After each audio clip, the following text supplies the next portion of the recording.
You've probably heard this before. Civilization began in Sumer. Somewhere around 4000 BCE, people who'd once wandered the deserts and forests began building cities between the Tigris and Euphrates rivers. Uruk, Eridu, names that echo through your 8th grade history class like dusty museum exhibits. They had cuneiform tablets, ziggurats, priest kings, and even proto-bureaucracy. They were the first civilized people, or so the story goes. But isn't it strange how suddenly everything appears in that tale? Agriculture, writing, mathematics, religion, laws, all fully formed, like Athena springing from the head of Zeus. You'd think there would be a longer prelude, a softer slope, some baby steps. This is the first quiet suspicion that gnaws at the base of the Sumerian pedestal. If civilization is so complicated, how did it appear so completely, so quickly? What happened just before that? Why do we rarely ask? You might assume that archaeologists have simply traced the roots back as far as they go, that the story starts there because that's where the evidence ends. But the truth is both simpler and stranger. The idea of Sumer as the beginning wasn't written in stone tablets thousands of years ago. It was decided in smoky rooms and university halls in the 19th century, during the golden age of colonial archaeology. In the 1840s, explorers from Britain and France, always Britain and France, wasn't it, began excavating mounds in Iraq. They unearthed ruins so old they thought they had discovered the Tower of Babel. Soon they found the Library of Ashurbanipal, thousands of clay tablets covered in wedge-shaped writing, and the race began, to be the first to translate, to declare, to claim, and when Sumer became readable, it quickly became canonical. A neat origin story, a cradle. But you've probably noticed that human history rarely fits into tidy cradles. It's more like a mosaic made from shards, half-remembered stories, and inconvenient ruins in the wrong places.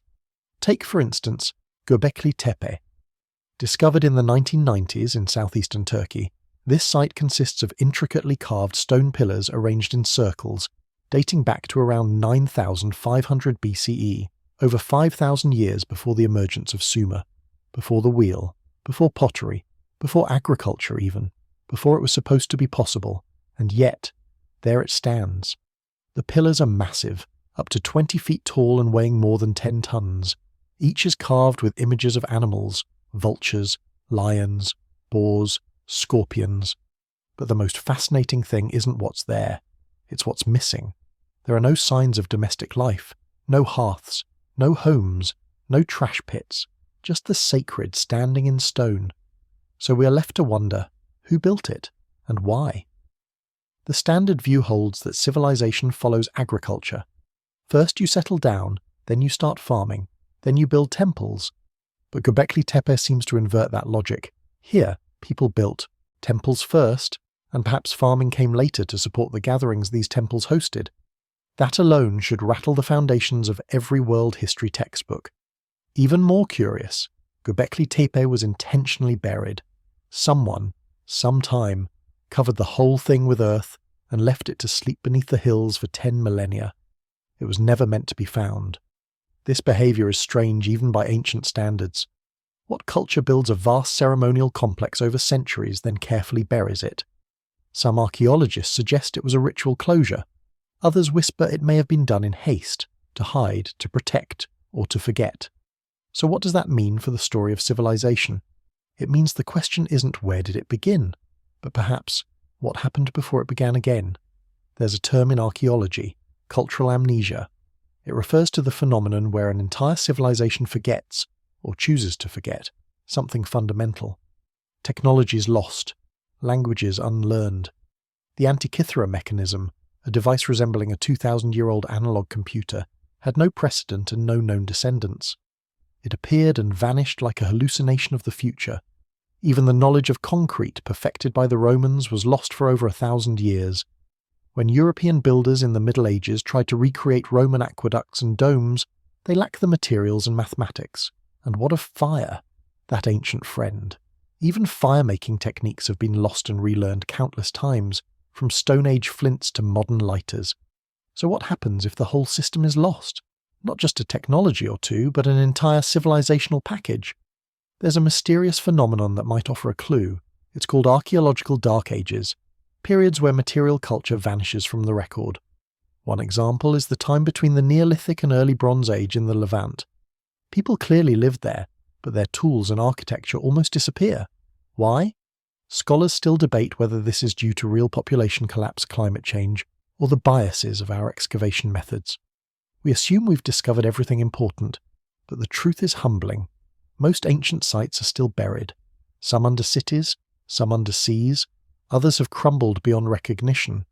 In Iraq alone, tens of thousands of mounds remain unexcavated, undocumented, unseen, and even when ruins are found, interpretation is its own battlefield. Historians still argue whether the Sumerians were innovators or inheritors. Did they create writing, or refine an earlier pictographic system? Did they invent cities, or rebuild them atop older ones? A curious fact: archaeologists have discovered sediment layers beneath ancient Sumerian cities that show flood damage. Massive, civilization-destroying floods. Whole cities wiped clean, then rebuilt. It sounds oddly familiar, doesn't it? Now, here's a slightly more off-topic tidbit, just to let your mind wander while your eyes grow heavier. The oldest surviving written recipe isn't for bread or soup, it's for beer, brewed by the Sumerians around 1800 BCE. They even had a goddess of beer, Ninkasi. The recipe was a hymn to her, which seems perfectly reasonable when you realise their beer was thick, unfiltered, and consumed with a straw. Because if you're rebuilding a world, why not start with something you enjoy? And then there's you, lying here now, thinking about this swirling tangle of fragments and questions. The soft hum of uncertainty wrapping around you like a blanket. Why does this matter? Why should you care what happened 10,000 years ago when the most pressing mystery in your life might be where you left your phone charger? Because deep down, we all want to know where we came from. We want to feel the warm thread of continuity stretching from our fingers through the pages of time. So before you get too comfortable, take a moment to like the video and subscribe, but only if you really like what I'm doing here, and tell me, where in the world are you listening from, and what time is it for you right now? Let's wander backward, past the Sumerians, past the known, into the maybe. If you've ever watched an archaeologist work, it's not what you'd expect. There's no dramatic pulling back of sheets from golden statues, no triumphant shouts of, "We found it," accompanied by swelling orchestral music. It's mostly brushes, small trowels, quiet pauses, measuring the earth, one layer at a time. What they uncover is not just things, but time itself, layers of time, like a cake made by civilizations instead of sugar. The top layers are recent, Ottoman, Islamic, Roman. Beneath that, maybe Assyrian or Babylonian, but keep going. And under Babylon you might find and under you might find something that doesn't fit in the story, something older than it's supposed to be. Take Eridu, for example, one of the oldest known cities in southern Mesopotamia. On the surface, it looks like a clear chapter in the Sumerian saga. Temples rising in tiers, mud brick structures, a city aligned with Enki, the god of water and wisdom. But the deeper you go, the stranger it gets. Beneath the main ziggurat are earlier structures, 17 levels of temples stacked on top of one another. 17, and each one appears to have been built over the remains of the last, as if the city was reborn again and again from its own ashes. The earliest levels date back to nearly 5,400 BCE, and yet even there signs of organised religion, sacred architecture and social planning appear. Not stumbling half steps, but deliberate intent. Eridu challenges the notion that Sumerian civilization suddenly sprang to life in 3000 BCE. Instead, it suggests a deeper development, one that might stretch back thousands of years further than we thought. The same pattern is found at Uruk, a city more often, celebrated as the birthplace of writing and kingship. Excavations show layers of settlement that predate the so-called Uruk period. Pottery shards with unusual designs, tools that don't quite match known categories, hearths that suggest domestic life, before the textbooks say it began. These aren't isolated incidents. In fact, throughout Mesopotamia, older layers of habitation keep peeking out beneath what we think of as firsts. Sometimes they're so different that archaeologists label them with caution: pre-Sumerian, proto-urban, or simply Ubaid. The Ubaid culture is a quiet puzzle. Flourishing from roughly 6,500 to 3,800 BCE, the Ubaid people built large settlements, used irrigation, and even produced standardized pottery. Some early Ubaid settlements, like Tel al-Ubaid itself, reveal complex buildings and central gathering places. They also buried their dead beneath their homes, a practice later seen in both Sumer and ancient Anatolia. Continuity, perhaps, or imitation. But here's the twist. In some Ubaid burials, archaeologists found skulls with unusual elongation, not the result of disease, but intentional cranial deformation. The practice has been found in many cultures: Peru, Egypt, Siberia. But in the Mesopotamian context, it's rare and still unexplained. Some claim it was a marker of elite status.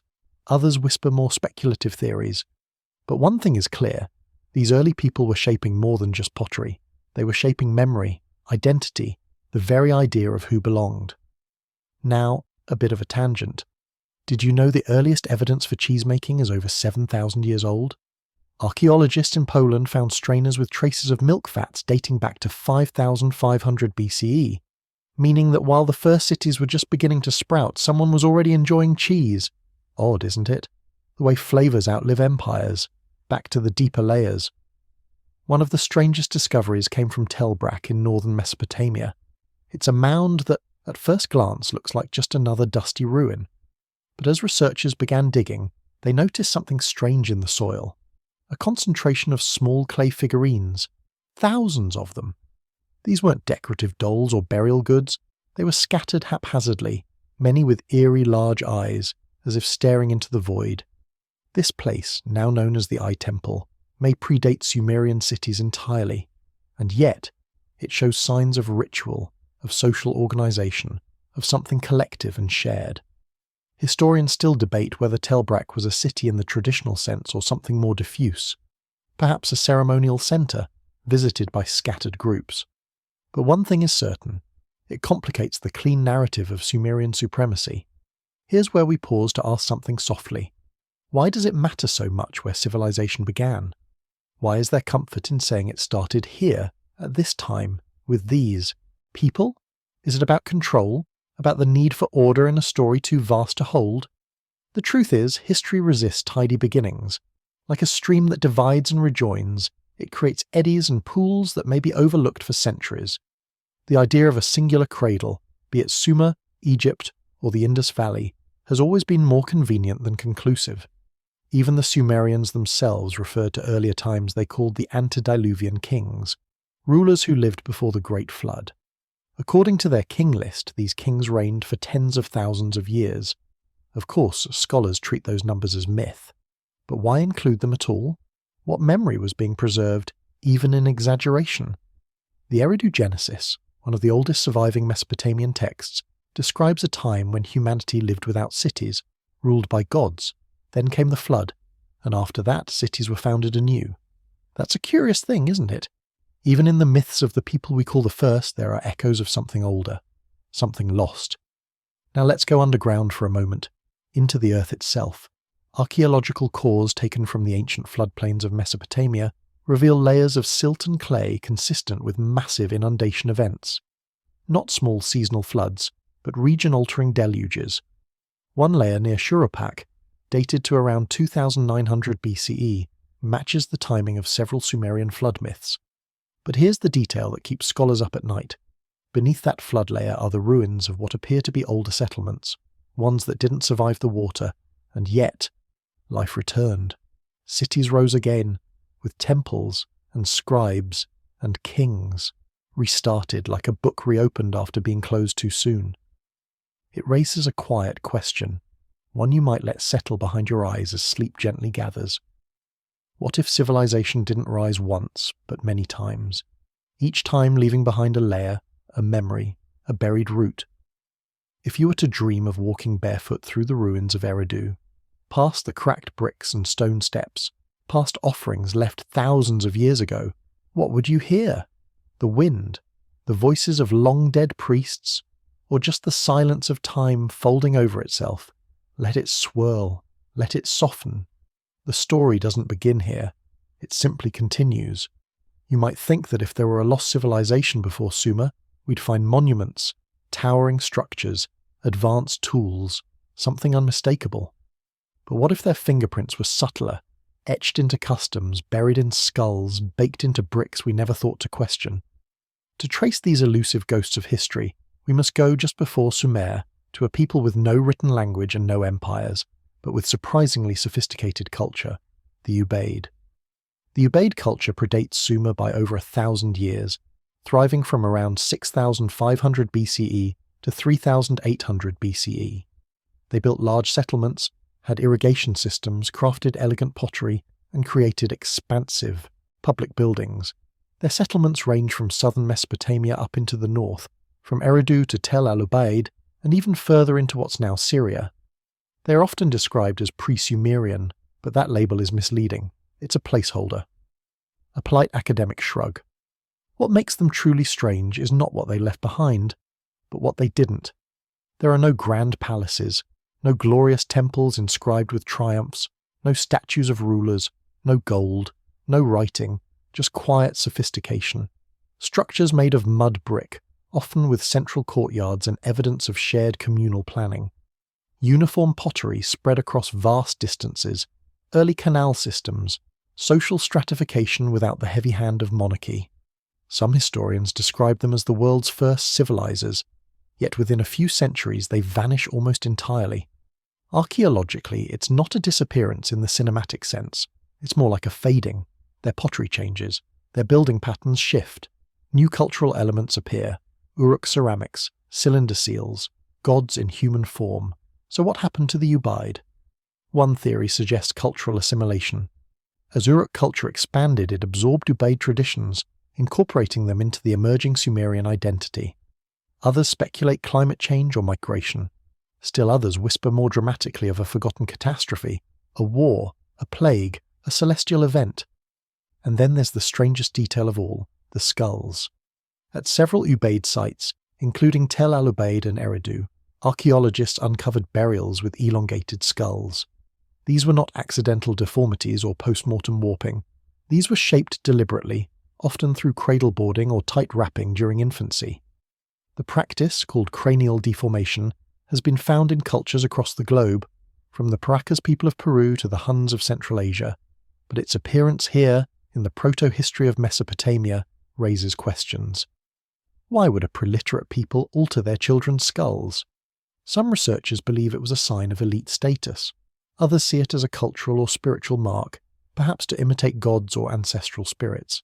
A few fringe thinkers even speculate about non-human influences, but we won't wander too far into those tall weeds just yet. Still, the Ubaid skulls have a haunting quality. Elongated, narrow, almost serpentine in appearance. Combined with statuettes found at the same sites, some depicting humanoid figures with large eyes and lizard-like features, the aesthetic is eerie, almost alien. Of course, mainstream archaeologists interpret these figurines through a more grounded lens.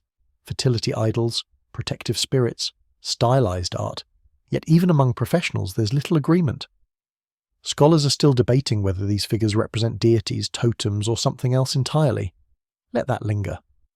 One curious fact: domesticated sheep and goats appear in the Ubaid period before any definitive evidence of large-scale farming in some areas. It's an inversion of what we expect, herding after crops, not before. Were these animals domesticated by the Ubaid themselves, or did they inherit them? If so, from whom? It raises the possibility that animal domestication, like writing or metalwork, may not have had a single point of origin.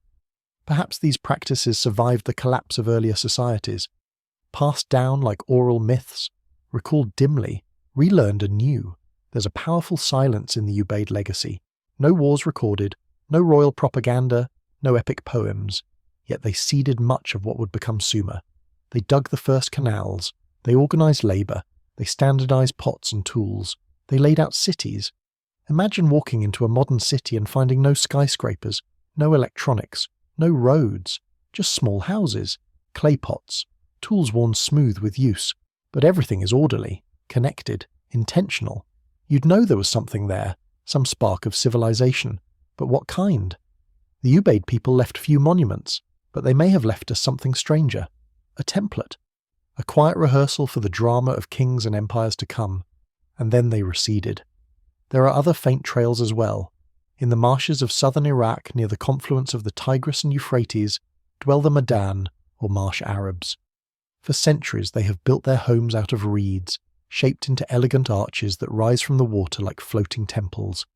Their lifestyle, fishing, rice farming, buffalo herding, has remained remarkably stable for thousands of years. Some archaeologists suggest that this way of life may be a survival of Ubaid traditions. If true, then in these swamps time moves differently. History doesn't progress, it echoes. Now drift eastward, gently, to Iran, to a site called Tepe Sialk. Here, archaeologists uncovered ziggurat foundations that predate Sumerian equivalents by centuries. They found evidence of metallurgy, kiln-fired pottery, even signs of early trade networks, and then it goes quiet. Like so many other places, a pulse, then silence. What if there were once dozens of civilizations like this? Small, interconnected, slowly experimenting with complexity until something broke the chain. There's a theory known as the pioneer bottleneck. It proposes that early human societies may have developed complex behaviors multiple times, only to lose them, not due to incompetence, but because of scale, a flood, a famine, a war. When you're only a few thousand people, any disaster can erase your story. And so, history leaves behind gaps, not for lack of evidence, but because the evidence was small, biodegradable, or buried too deep. It's a humbling thought. That much of early civilization may have been erased not by conspiracy, but by compost. Now, a detour. The oldest known human-made structure is not a pyramid or a ziggurat, but a circular stone monument in France called the Karnak Stones. Predating Stonehenge by 1,000 years, the site features thousands of aligned standing stones, rows stretching for kilometres. No writing, no tombs, just arrangement, intention. Like Gobekli Tepe, it suggests a world more coordinated than we give credit for. So we return to the Ubaid, whose echoes we still barely understand, who lived, built, irrigated, shaped skulls, buried their dead, and vanished without glory or collapse, just faded. What they left behind became the scaffolding for what came next, but they themselves remain unnamed, unclaimed, and largely unknown. It's easy to focus on the fireworks of history, empires rising and falling, kings crowned and overthrown. But beneath every throne is a foundation built by someone else, someone who may never have worn a crown or left a name. Tonight, as you lie in the soft layers of your own comfort, think of those layers beneath Sumer, the people who came before, quietly building the world we would eventually inherit, not lost, just sleeping. Some stories never go out of style. No matter the culture or language, the flood myth always finds its way into the telling. In these stories, water doesn't just rise, it remembers, it judges, it sweeps away the world to start again. In the Sumerian king list, a cuneiform document from ancient Mesopotamia listing dynasties and reigns, there's a curious line break. And then the flood swept over. Just like that, time ends and begins again. It's tempting to call these flood tales mere metaphors, but what if they're not? The Epic of Gilgamesh, written in Sumerian and Akkadian long before Homer ever dreamed of Odysseus, includes a vivid account of a global flood. In it, Utnapishtim, a clear prototype of Noah, is warned by a god to build a boat. He saves the seed of life. The gods weep at the destruction. The waters recede. A bird is released. You know the story. You've heard it in different accents. The Hebrew Bible tells the tale of Noah. Hindu scriptures describe Manu and his boat. The Aztecs speak of Tata and Nena, who survive a flood in a hollow tree. The Ojibwa remember a deluge that wiped away the earth, and the sky woman who fell from the heavens. What unites them is not just the flood, but what comes after. The reset, the restart. So let's pause and ask, could there have been a real event? Perhaps not one flood, but a series of catastrophic sea level rises, so traumatic, so transformative, that it was encoded in the global subconscious? Around 12,800 years ago, Earth entered a sudden cooling event known as the Younger Dryas. Temperatures dropped dramatically in a matter of decades, reversing the warming that had followed the last ice age, and then, just as suddenly, it ended about 11,600 years ago, ushering in the Holocene, the epoch we still live in today. What caused this abrupt shift? One hypothesis gaining traction is the Younger Dryas impact theory. A comet or asteroid striking the Earth triggering widespread fires, atmospheric blockage, and ice sheet destabilization. While controversial, this theory is supported by the presence of nanodiamonds, iridium layers, and black carbon deposits across multiple continents, all signs of intense heat and high-energy impact. Whether or not the comet struck, one thing is certain. Massive amounts of fresh water from melting glaciers poured into the oceans during this time. Sea levels rose over 120 meters globally between roughly 14,000 BCE and 8,000 BCE. Imagine that for a moment. Vast coastlines swallowed, forests drowned, whole island chains erased. Whatever early human settlements existed along those ancient shores were simply gone. Today, those ruins, if they exist, would lie far beneath the surface of the modern seas, along what is called the continental shelf. It's not a conspiracy. It's geology. One well-known example is the now submerged landmass called Doggerland, which once connected Britain to mainland Europe. At its height, it was a rich, fertile region filled with rivers, lakes, and forests. People lived there, hunted mammoths, and built tools. Then the North Sea rose, and Doggerland drowned. You might wonder, why don't we find more of these sunken cities? Well, we've only mapped a fraction of the ocean floor in detail. The deep sea holds its secrets tightly. It takes tremendous funding and technological effort to locate and excavate underwater ruins, especially when sediment, coral, and tectonic activity have hidden them for millennia. Still, there are tantalizing hints. Off the coast of India, near the modern city of Dwarka, sonar scans have revealed the outlines of geometric structures submerged beneath the Gulf of Kambat. These include what appear to be foundations, walls, and even step-like formations. Initial excitement over the site in the early 2000s was tempered by controversy and political agendas. Subsequent studies have been inconclusive, but the idea lingers. In Japan, the Yonaguni Monument lies off the coast of Okinawa, a set of underwater stone formations with sharp angles, flat surfaces, and step-like terraces. Some geologists claim it's natural. Others argue for ancient modification. There is no consensus. In the Mediterranean, ruins like Herakleion and Pavlopetri remind us that the sea reclaims what it wants. Herakleion, a wealthy Egyptian port city, sank into the Nile Delta over 1,000 years ago and remained lost until 2000. Pavlopetri, off the coast of Greece, is over 5,000 years old. Streets, rooms, tombs, all now resting beneath a few meters of water. These are just the cities we've managed to rediscover. What lies beneath the Indian Ocean? The South China Sea? The Persian Gulf? Historians continue to debate how many advanced settlements might have been lost to post-glacial sea rise. The academic tension is clear. Some insist that urbanism only developed after 4000 BCE. Others quietly leave space for earlier, now submerged experiments in civilization. And yet, if humans have been anatomically modern for at least 200,000 years, isn't it odd that we only began building cities 6,000 years ago? That's 97% of our history spent wandering, not building, not recording, unless we tried before, and the records were swept away. Here's a curious thought to rest your head on. During the Younger Dryas, sea levels didn't rise evenly. They surged in pulses, sometimes meters at a time. In flood myths, this is remembered not as erosion but punishment, not as tide but judgment.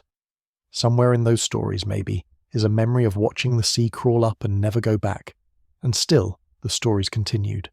They passed from father to daughter, mother to son, not in ink but in lullabies and ritual, words you couldn't forget even if you tried. One more oddity, and then we can drift. In Lake Titicaca, high in the Andes, there are submerged stone structures, massive platforms and ruins that hint at a once lower lake level. How did they get there? Local myths tell of floods and falling stars. Modern science can't explain the dating with confidence. As always, uncertainty is the final companion. But maybe that's okay. Maybe the flood stories weren't just metaphors. Maybe they were survival guides disguised as myths, ways to pass on the truth, that the sea is patient and that time is not always kind. Tonight, as you lie quiet and warm, let the memory of rising waters wash over you, not in fear, but in reverence. For the earth has changed before, and will change again. If there were civilizations before ours, they did not fall in fire or war.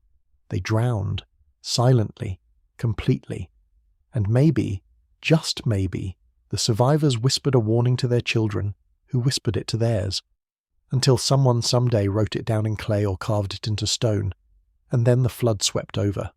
When the waves swallowed the world, the coastlines redrew themselves, forests turned into salt marsh, hills became islands, villages vanished under the tide, and whatever stories those people told of stars and ancestors, of gods or calendars, were swallowed too. But not everything stays lost.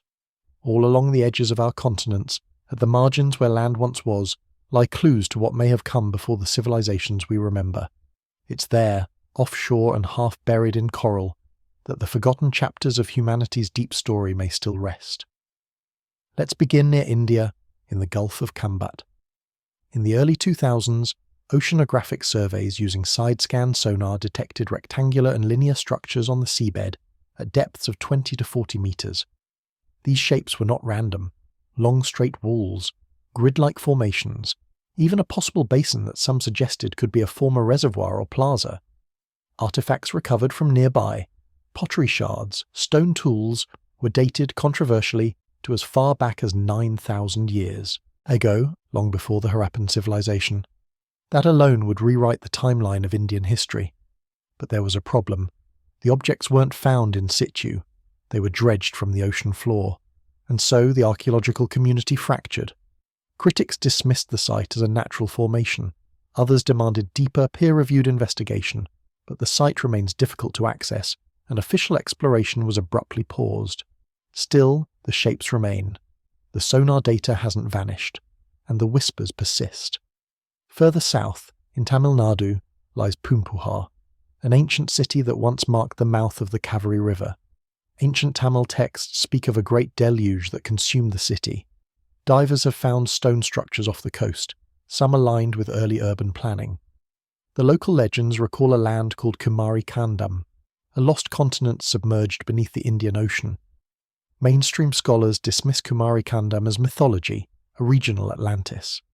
Yet it's notable how similar these tales are to flood myths from other parts of the world. Tales of a place that was old before time, swallowed by a rising sea, and then, if you drift east to Japan, to the island of Yonaguni, you'll find perhaps the most debated underwater formation in modern archaeology. At depths of 25 meters lies what appears, at first glance, to be a massive stepped platform, rows of geometric stone terraces, flat surfaces and right angles. Some say it's a naturally fractured sandstone outcrop, others are not so sure. Marine geologist Masaki Kimura argues that while the basic structure may be natural, elements of it appear to have been modified by human hands: flat paving, post holes, pathways, and what look like staircase landings. He believes the site could be more than 10,000 years old. Opponents say it's pareidolia, a trick of the mind seeing patterns in rock, yet those who dive there speak of an uncanny precision. The way the surfaces meet, the deliberate-looking lines, the scale. So who's right? As with many things underwater, it's hard to say. Visibility is low, funding is limited, political will is lacking, and the academic risk of championing a sunken pre-Ice Age city is, well, career-ending. Still, the Yonaguni Monument has become a quiet symbol of the tension between orthodoxy and curiosity, between what we are sure of and what we suspect. Elsewhere in the Pacific, the legends continue. In Micronesia, the megalithic city of Nan Madol, built on a coral reef with basalt blocks weighing up to 50 tons, rises eerily from the sea. Though its accepted construction date is around 1,000 years ago, local lore claims it was built by giants, or by spirits who flew the stones into place. No one knows where the stones came from. There are no nearby quarries, no roads. Even stranger, the site is built over a lagoon, requiring an elaborate system of channels and artificial islands. It's a floating city, a place out of time. Now, cross the globe to Cuba, where in 2001, a team scanning the seafloor between Cuba and the Yucatan Peninsula discovered symmetrical stone structures nearly 700 meters below the surface, far too deep for any known civilization. The images show blocks arranged in apparent geometric shapes, some up to several hundred meters across. If verified, such ruins would predate not just Sumer, but Gobekli Tepe. They would belong to a time when, according to textbooks, humans still hunted mammoths and sheltered in caves. So what are they? No one knows. Access to the site was restricted, the original research was not continued, and like so many other inconvenient discoveries, it drifted quietly out of public attention. We must be careful, of course. The ocean is vast. Nature can mimic intention, but it's also true that we've explored more of the moon's surface than our own seafloor. Less than 20% of Earth's oceans have been mapped in detail. In other words, we don't know what we don't know. Now here's a delightful odd fact. In 1900, sponge divers off the Greek island of Antikythera stumbled upon the wreck of a Roman cargo ship. Amid statues and amphorae, they discovered corroded fragments of bronze gears, the Antikythera mechanism, the world's first known analog computer. It could track planetary positions, lunar phases, and eclipses.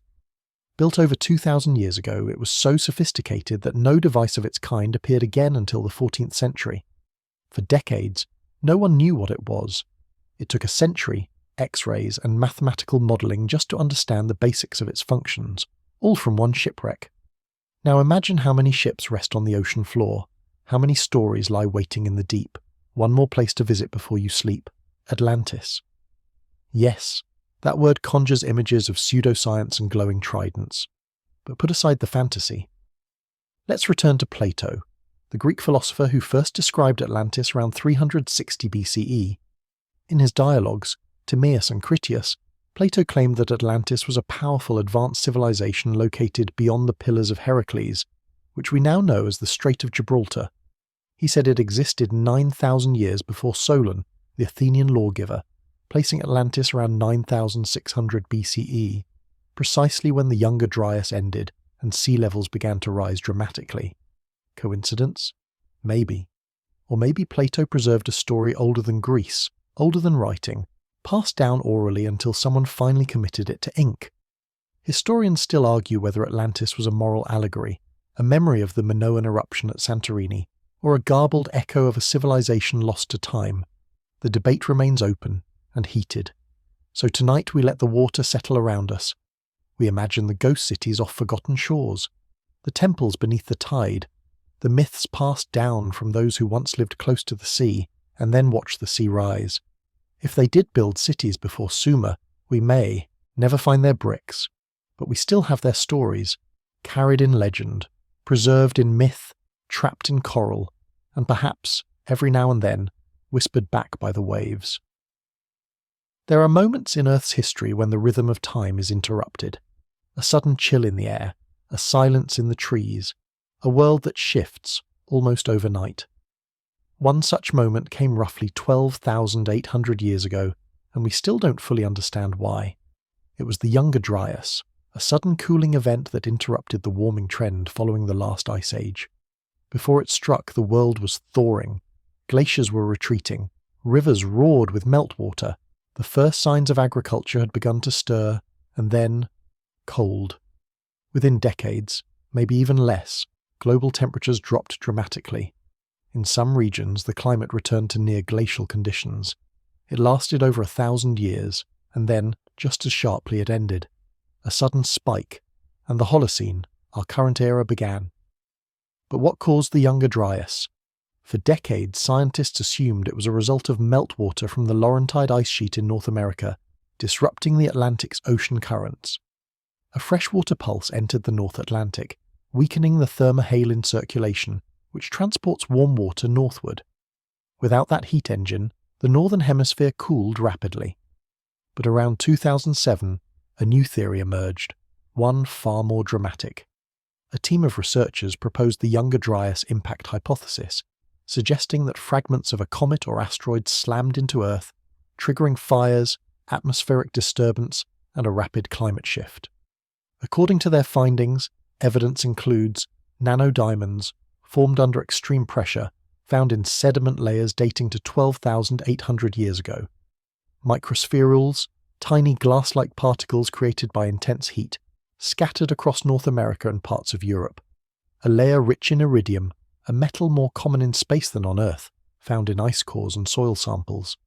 A strange dark layer known as the black mat, visible in archaeological sites, separating late Pleistocene remains from Holocene materials. This black mat often coincides with the abrupt disappearance of the Clovis culture, one of the earliest widespread cultures in North America. Their distinctive spear points vanish from the archaeological record, and megafauna like mammoths, saber-toothed cats, and giant ground sloths begin to disappear shortly after. It's not proof, but it's suspicious.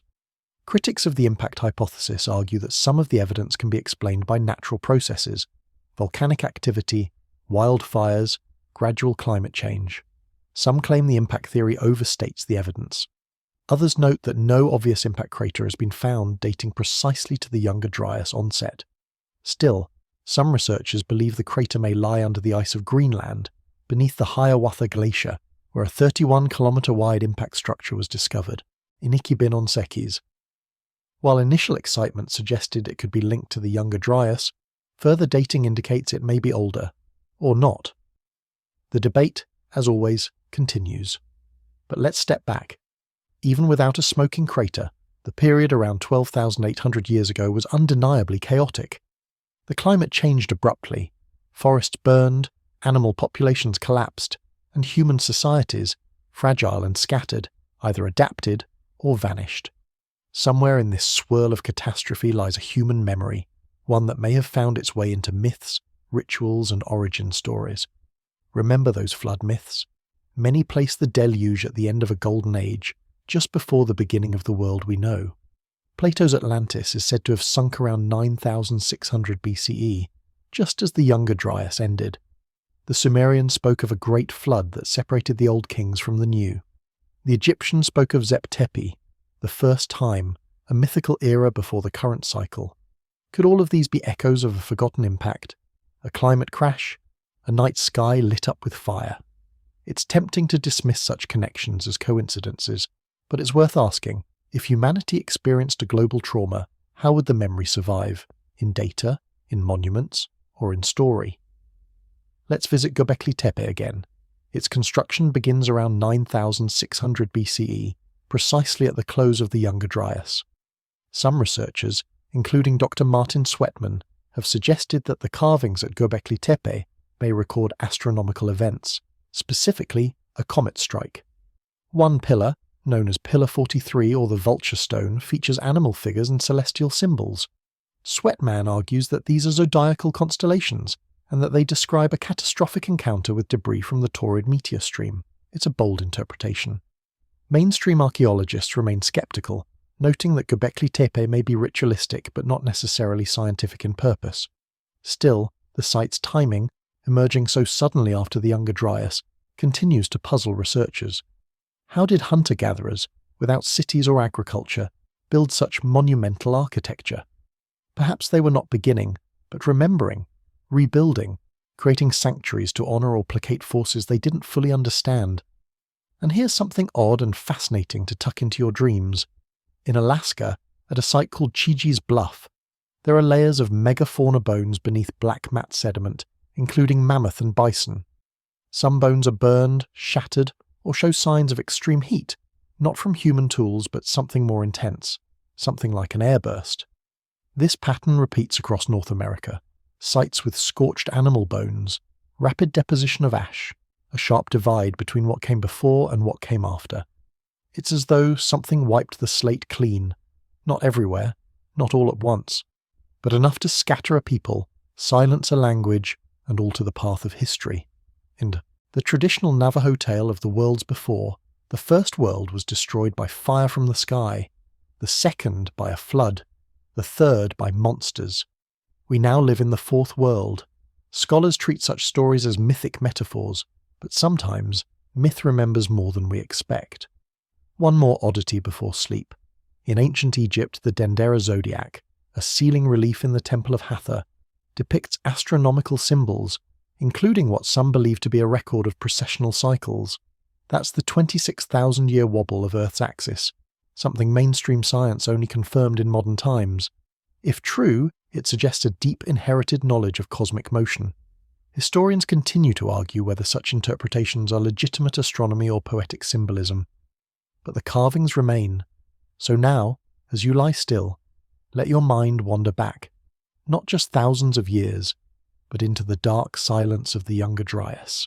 Imagine the sky flickering with fire, the forest roaring into flame, the glaciers cracking and weeping into the sea, And imagine the survivors, those who fled to high ground, who buried their dead and whispered warnings into the night, who taught their children to remember the stars, the floods, the cold, and who may have built the first stone temples, not to begin civilization, but to hold on to what was left of the one before.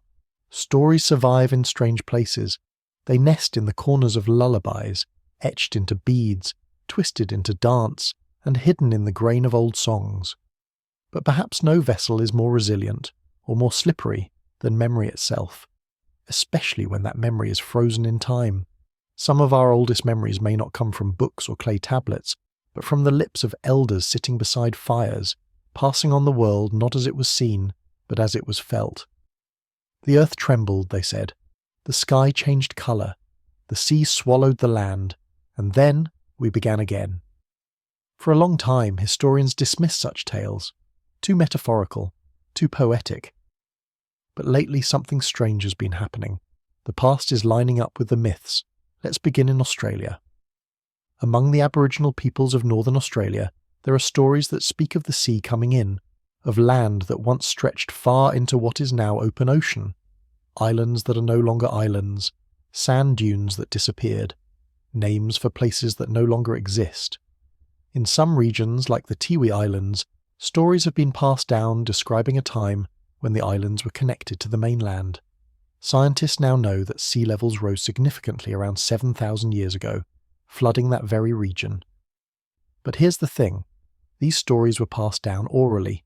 No writing, no monuments, just words, held in memory, for over 300 generations.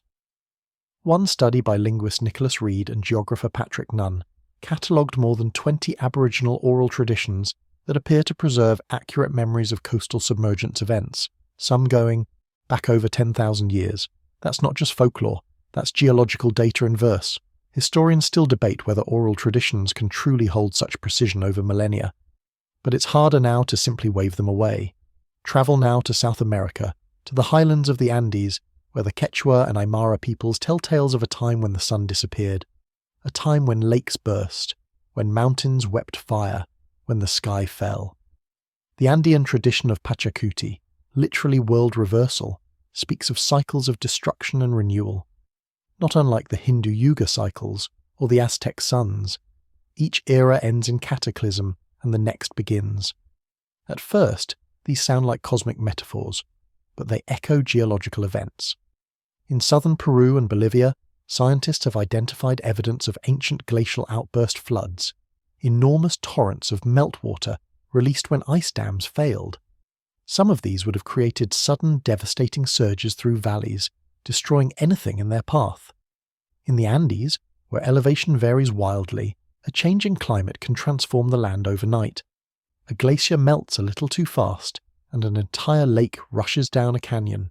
If you were standing there when it happened, would you call it anything less than the end of the world? Even in Europe, echoes remain. In Scotland, the Selkie legends of seal people who shed their skins and walk on land may contain memories of rising seas, of coastlines receding, of a people who once lived where the sea now rules. The Doggerland theory, which we've touched on, gives new weight to this.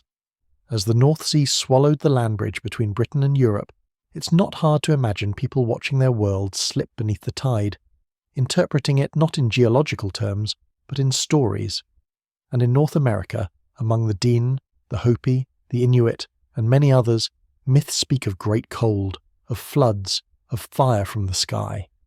The Hopi tell of 3 worlds before ours, each destroyed by imbalance, one by fire, one by ice, one by water. Sound familiar? Some of these stories mirror the climate chaos of the Younger Dryas, which we explored in the last part. But now we understand. The knowledge of those events may not be lost.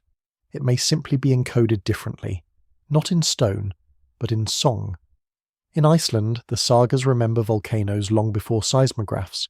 In Indonesia, oral histories describe tsunamis centuries before the word tsunami was coined. After the 2004 Indian Ocean tsunami, researchers discovered that in some regions, villages survived because of inherited stories warning them to flee inland when the sea pulled back suddenly. That's not just narrative, that's survival. Here's a peculiar fact to sleep on. In 2012, a group of researchers studying Greenland's ice cores discovered a distinct spike in platinum concentration dating to, you guessed it, around 12,800 years ago. Platinum is rare on Earth's surface but abundant in comets. This supports the theory of a cosmic impact triggering the Younger Dryas, and while the platinum settled in the ice, stories were settling into the bones of humanity. One might say that Earth recorded the impact in its frozen archives, and humans recorded it in memory. The two records, ice and story, are now beginning to align. But not all stories are preserved. Many are lost. In North America, the Clovis culture, once considered the continent's earliest inhabitants, disappeared suddenly around 12,800 years ago. Their signature spear points stop appearing. Their campsites go quiet. Some suggest climate change drove their prey, mammoths, mastodons, into extinction, which in turn broke the Clovis economy. Others suspect something faster, more violent. Some sites suggest firestorms, layers of soot and charcoal. As we've seen, this overlaps neatly with the so-called black mat layer. But if the Clovis people were destroyed in a flash, who remembered them? Maybe no one. Maybe the stories died with them. Or maybe fragments survived. In the Pacific Northwest, Native American tales speak of a time when the land burned and the animals fled. In the Southwest, the Zuni recall a sun that went out. The Klamath people of Oregon describe a battle between spirits that ends with fire raining down, a story now linked to the eruption of Mount Mazama, which formed Crater Lake around 7,700 years ago. These stories are not just poetic. They are geological memories, stored in human hearts. And while the scientific community remains divided on how long oral traditions can truly persist, one thing is clear. We've underestimated them. We've called them legends, fables, children's tales. But perhaps they're libraries, ones that whisper rather than shout. Tonight, think of memory not as a photograph, but as a song. One passed from voice to voice, reshaped with each telling, but still carrying the melody of truth. Think of how much we've lost, and how much may still be hidden, not in ruins, but in lullabies, tattoos, carvings, star maps, and dreams. If civilizations before ours did fall, perhaps their final legacy wasn't a monument, but a warning, wrapped in story, waiting to be heard. There are places in the world where stone doesn't just sit, it defies. Blocks too large to move, cuts too precise to have been made with copper. Structures that seem to whisper, not of the past we know, but of something older, something harder to explain. These are the so-called impossible ruins, and they lie scattered across continents like puzzle pieces that don't quite fit. Let's begin in Baalbek, Lebanon. At the base of the Roman temple complex there is a platform called the Trilithon, made of 3 limestone blocks, each weighing around 800 tons. Above them rest smaller Roman stones, neatly fitted like toppings on an ancient cake. But no one quite knows how the Trilithon got there. The quarry from which they were carved lies nearly a kilometre away. No wheel or animal of the time could have moved them. Even modern cranes would struggle, and yet they sit, perfectly aligned, as though placed by a hand that never trembled. Some scholars argue the platform predates the Roman temple entirely, built by an earlier culture that vanished without a name. Others suggest it's simply the product of genius Roman engineering. But here's the problem. There's no documentation. Romans wrote everything down. Construction manuals, architectural treatises, even recipes. And yet no mention of how or why they built on blocks heavier than anything else in their empire. Historians are still debating whether these lower megaliths were part of an earlier temple complex, perhaps Phoenician, perhaps even older. Some fringe researchers go further, proposing pre-cataclysmic civilizations with forgotten technologies. What remains is stone and silence. Travel next to Peru, to the site of Sacsayhuaman, above the city of Cusco. Here, walls snake across the highlands like the vertebrae of some giant stone beast. The blocks, some weighing over 100 tons, are fitted together with such precision that not even a blade of grass can slide between them. No mortar, no joints, just pure interlocking stone, shaped with gentle curves and deep keystones. Earthquake-resistant, storm-proof, time-proof. Mainstream archaeologists attribute Sacsayhuaman to the Inca, and indeed the upper levels of the wall show classic Inca construction. But the largest blocks at the bottom seem older, different, as if they were inherited. as if someone else started the wall and the Inca simply continued. The same pattern appears at Ollantaytambo, where massive granite stones were somehow transported across a valley, up a mountainside, and fitted into terraces. No roads, no wheels, only theories. One of the most peculiar is Pumapunku, part of the Tiwanaku complex in Bolivia. Here, enormous andesite stones are shaped into intricate interlocking geometries, right angles, grooves, and channels as though machined. Some of the stones appear to have been sliced, not chipped. Andesite is extremely hard, harder than the tools traditionally attributed to the builders. How, then, were these cuts made?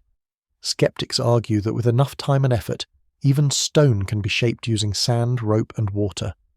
But others point out that the precision, particularly in the H blocks, suggests an understanding of geometry and engineering far beyond what should have existed there in 500 CE. Could these be remnants of a lost tradition, a forgotten school of stonework passed down from a deeper past? Some researchers note that after a certain point, many Andean civilizations stopped building megalithically. Later structures were smaller, rougher, less ambitious, as though knowledge had been lost or deemed no longer necessary. Now drift east to Egypt, where beneath the grandeur of the pyramids lies an even, older mystery, the Osirion. Located at Abydos, the Osirion is a subterranean temple that resembles no other Egyptian construction. Its granite blocks, some over 100 tons, form a narrow hall lined by monolithic pillars set deep into the bedrock. Strangely, the architectural style of the Osirion is more primitive than surrounding temples, even though it was supposedly built by Seti I in the 13th century BCE. Seti's own temple lies nearby, filled with delicate carvings and hieroglyphs. The Osirion, in contrast, is austere, heavy, cyclopean. Many Egyptologists believe Seti merely repurposed the structure, adding inscriptions to a building already ancient in his time. There is no definitive record of who first built it. It's a pattern we see again and again, later cultures inheriting sites, adding layers, taking credit. But the oldest parts, the heavier stones, remain anonymous, and it's not just the scale, it's the intentionality. These weren't random boulders, they were cut, shaped, transported, and aligned. Which leads us to a question you've likely whispered to yourself by now. How? How did ancient builders lift hundreds of tons without cranes? How did they cut granite and andesite without steel? How did they design foundations that still resist earthquakes today? Some suggest forgotten technologies, advanced knowledge of leverage, sound frequencies, or even lost alloys. Others speculate about anti-gravity, sound levitation, or even outside intervention. But those theories, while exciting, are still speculation. Let's stay grounded. In India, the temples of Ellora and Ajanta were carved directly into cliffs, not built stone by stone, but subtracted from solid rock. The Kailasa temple, for example, was chiseled from a single piece of basalt, roof, pillars, shrines, and all. An estimated 200,000 tons of rock were removed, by hand. Mainstream archaeologists attribute this to the Rashtrakuta dynasty, around 700 CE. But how was such a feat accomplished with no explosives, no machines, and no precise blueprints? Even if the traditional timeline holds, it suggests an astonishing degree of engineering, patience, and vision, and it echoes a deeper pattern, monumental effort for spiritual purpose, as if the act of building was the ritual. Let's pause for something strange. At Gobekli Tepe, the world's oldest known temple, the builders not only raised 20-ton pillars, they buried them intentionally after centuries of use, not collapsed, not abandoned, but ceremonially sealed under tons of dirt. Why? Some believe it was an act of reverence. Others suggest the builders feared the site or wanted to preserve it. Perhaps they sensed the end of something, a closing chapter, which brings us full circle. What if these impossible ruins were not just buildings, but memorials, markers of a world already in decline, civilizations not at their peak, but at their last gasp, preserving what they could before it faded? Historians still debate whether the megalithic tradition was born in one place and spread, or arose independently across the globe. But the similarities are haunting. Giant stones, precise cuts, sacred alignments, and then silence. Tonight, as you lie still, think of the quiet hands that shaped granite in the highlands of Peru, The eyes that watched stars through stone circles in Anatolia, the feet that walked across limestone blocks in Lebanon, they may not have left books, but they left weight, lines, angles, messages in megaliths, and maybe they built not for us but for the sky. There's a word that sends archaeologists into fits of either excitement or exasperation, a word wrapped in myth, misused in conspiracy, and misinterpreted for centuries: Atlantis. Say it in any room full of historians, and you'll feel the temperature change. Someone will roll their eyes, someone else will smile politely, a few might leave, and yet the story refuses to die. Because buried beneath the waves of speculation, there's something about Atlantis that still tugs at the edge of our imagination. Maybe it's because it represents a universal longing, a golden age lost to time, a perfect world that fell. Or maybe it's not a metaphor at all? Let's return to the source. Not modern pseudoscience, not alien temples, just Plato. In 360 BCE, Plato wrote 2 dialogues, Timaeus and Critias. In them, he describes a powerful island nation beyond the Pillars of Heracles, what we now call the Strait of Gibraltar. Atlantis, he said, was vast, rich, and advanced. Its people grew arrogant and corrupt, and in a single day and night, the island sank into the sea. Importantly, Plato doesn't claim this as his own invention. He attributes the story to Solon, a revered Athenian lawgiver who visited Egypt around 600 BCE. There, priests reportedly showed him records, inscribed in hieroglyphs, of a mighty civilization that existed 9,000 years before Solon's time. That places Atlantis, if real, around 9,600 BCE, the same date we've encountered again and again, the end of the Younger Dryas, the beginning of the Holocene, the time of rising seas. Is it coincidence? Some scholars think Plato simply made it up, a political parable warning Athens not to become too proud. After all, Critias is unfinished, and Plato's works often use fiction to teach. But here's the strange part. When Plato wrote about Atlantis, he described specific details: ringed harbours, abundant elephants, metals unknown to the Greeks, and fertile plains. He mentioned dimensions, stadia, miles, measuring canals and temples. It's oddly specific for a mere allegory, and when we compare those details to real places, patterns emerge. Let's examine Minoan Crete, specifically the city of Akrotiri on the island of Santorini. Around 1600 BCE, a massive volcanic eruption, one of the largest in human history, obliterated the city and collapsed part of the island into the sea. Akrotiri was wealthy, artistic, technologically advanced, and maritime. Some argue this disaster inspired the Atlantis myth. It's plausible. But the date is far too late for Plato's timeline, and the scale, while dramatic, doesn't match.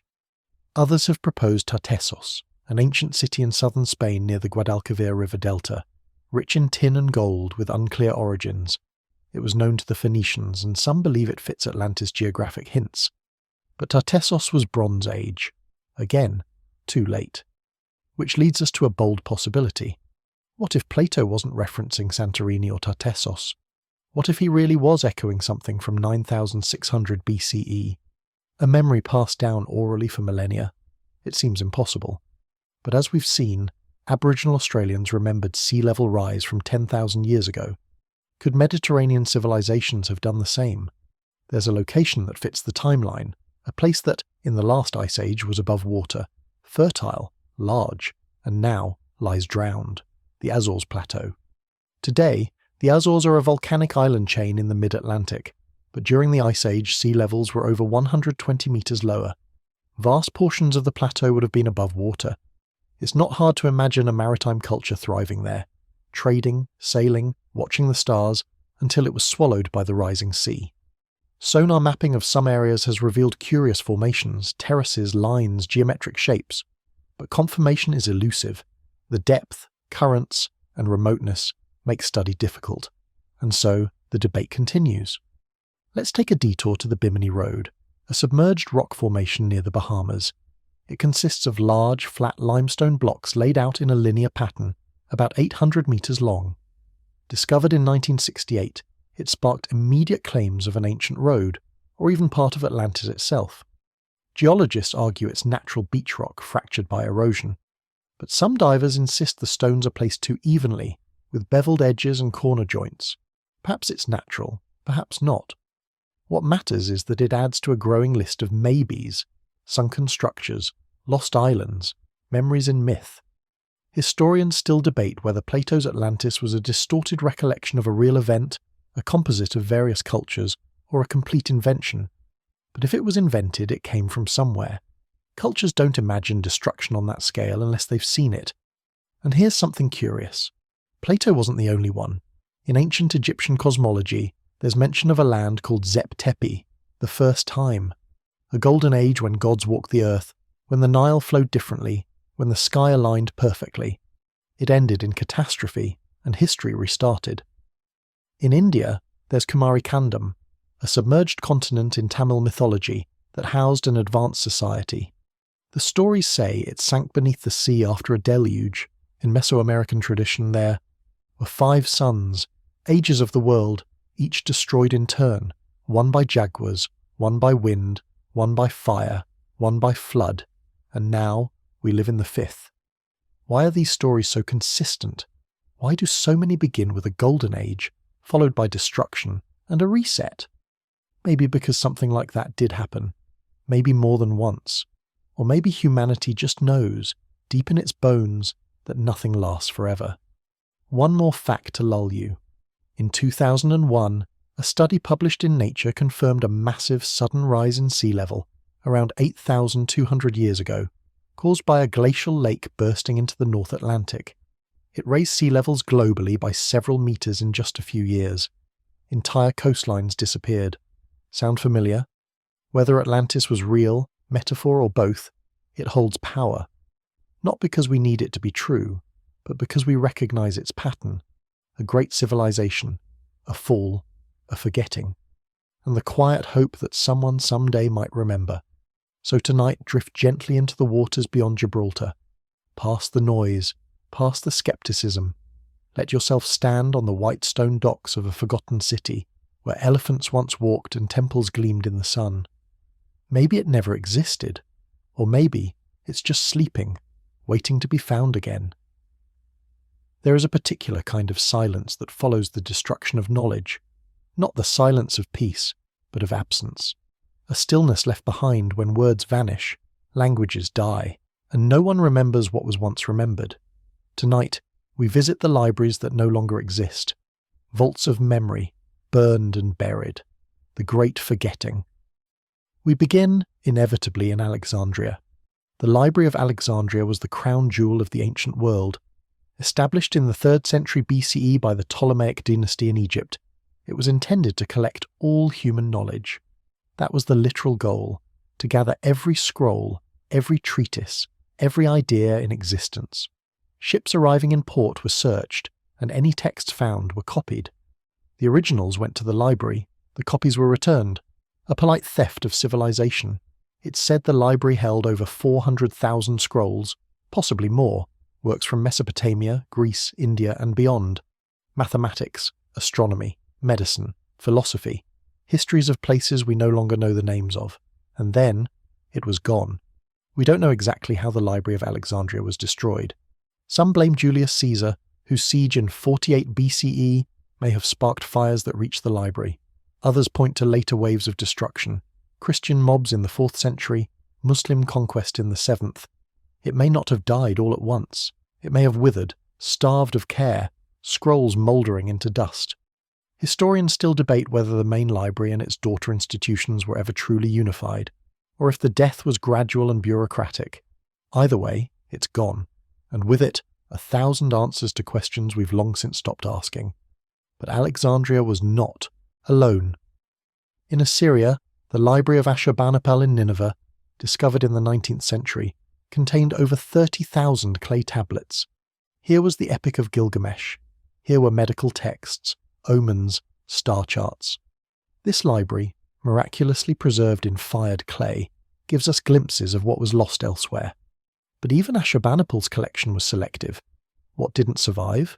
What wasn't copied? What knowledge fell between the cracks of cuneiform? And then there's Pergamon, another great library, once a rival to Alexandria. Legend says the competition became so fierce that Egypt banned the export of papyrus. Pergamon responded by inventing parchment, vellum made from animal skin, innovation born from rivalry. The Pergamon library held over 200,000 volumes. Mark Antony supposedly gifted them to Cleopatra. Where did they go? Nobody knows. It's an eerie pattern. Libraries built, libraries burned, over and over. The Maya had libraries, collections of folded bark books filled with glyphs, numbers and star charts. But when the Spanish arrived, Bishop Diego de Landa ordered them destroyed. He said, "We found a great number of books, but since they contained nothing but superstitions and lies of the devil, we burned them all." Only 4 Maya codices survive today. In China, the first emperor Qin Shi Huang ordered the burning of many Confucian and historical texts around 213 BCE. He sought to unify ideology. One history, one memory. The others could go. And in Rome, the Temple of Jupiter Capitolinus, which held sacred records and histories, was burned multiple times. Each time, something irreplaceable disappeared. It's almost as though history has a natural predator, fire. But not all forgetting comes from flame. Sometimes it's neglect or secrecy. The Vatican Secret Archives, now renamed the Apostolic Archives, hold some of the oldest and rarest documents in the world, millions of pages across miles of shelving. Some are accessible, others are not. Some are catalogued. Others are forgotten, even by the Church itself. We don't know everything that's inside. Papal correspondences, lost Gospels, trial records of the Knights Templar. But whispers persist of older texts, Egyptian scrolls, Babylonian tablets, records from civilizations that no longer exist.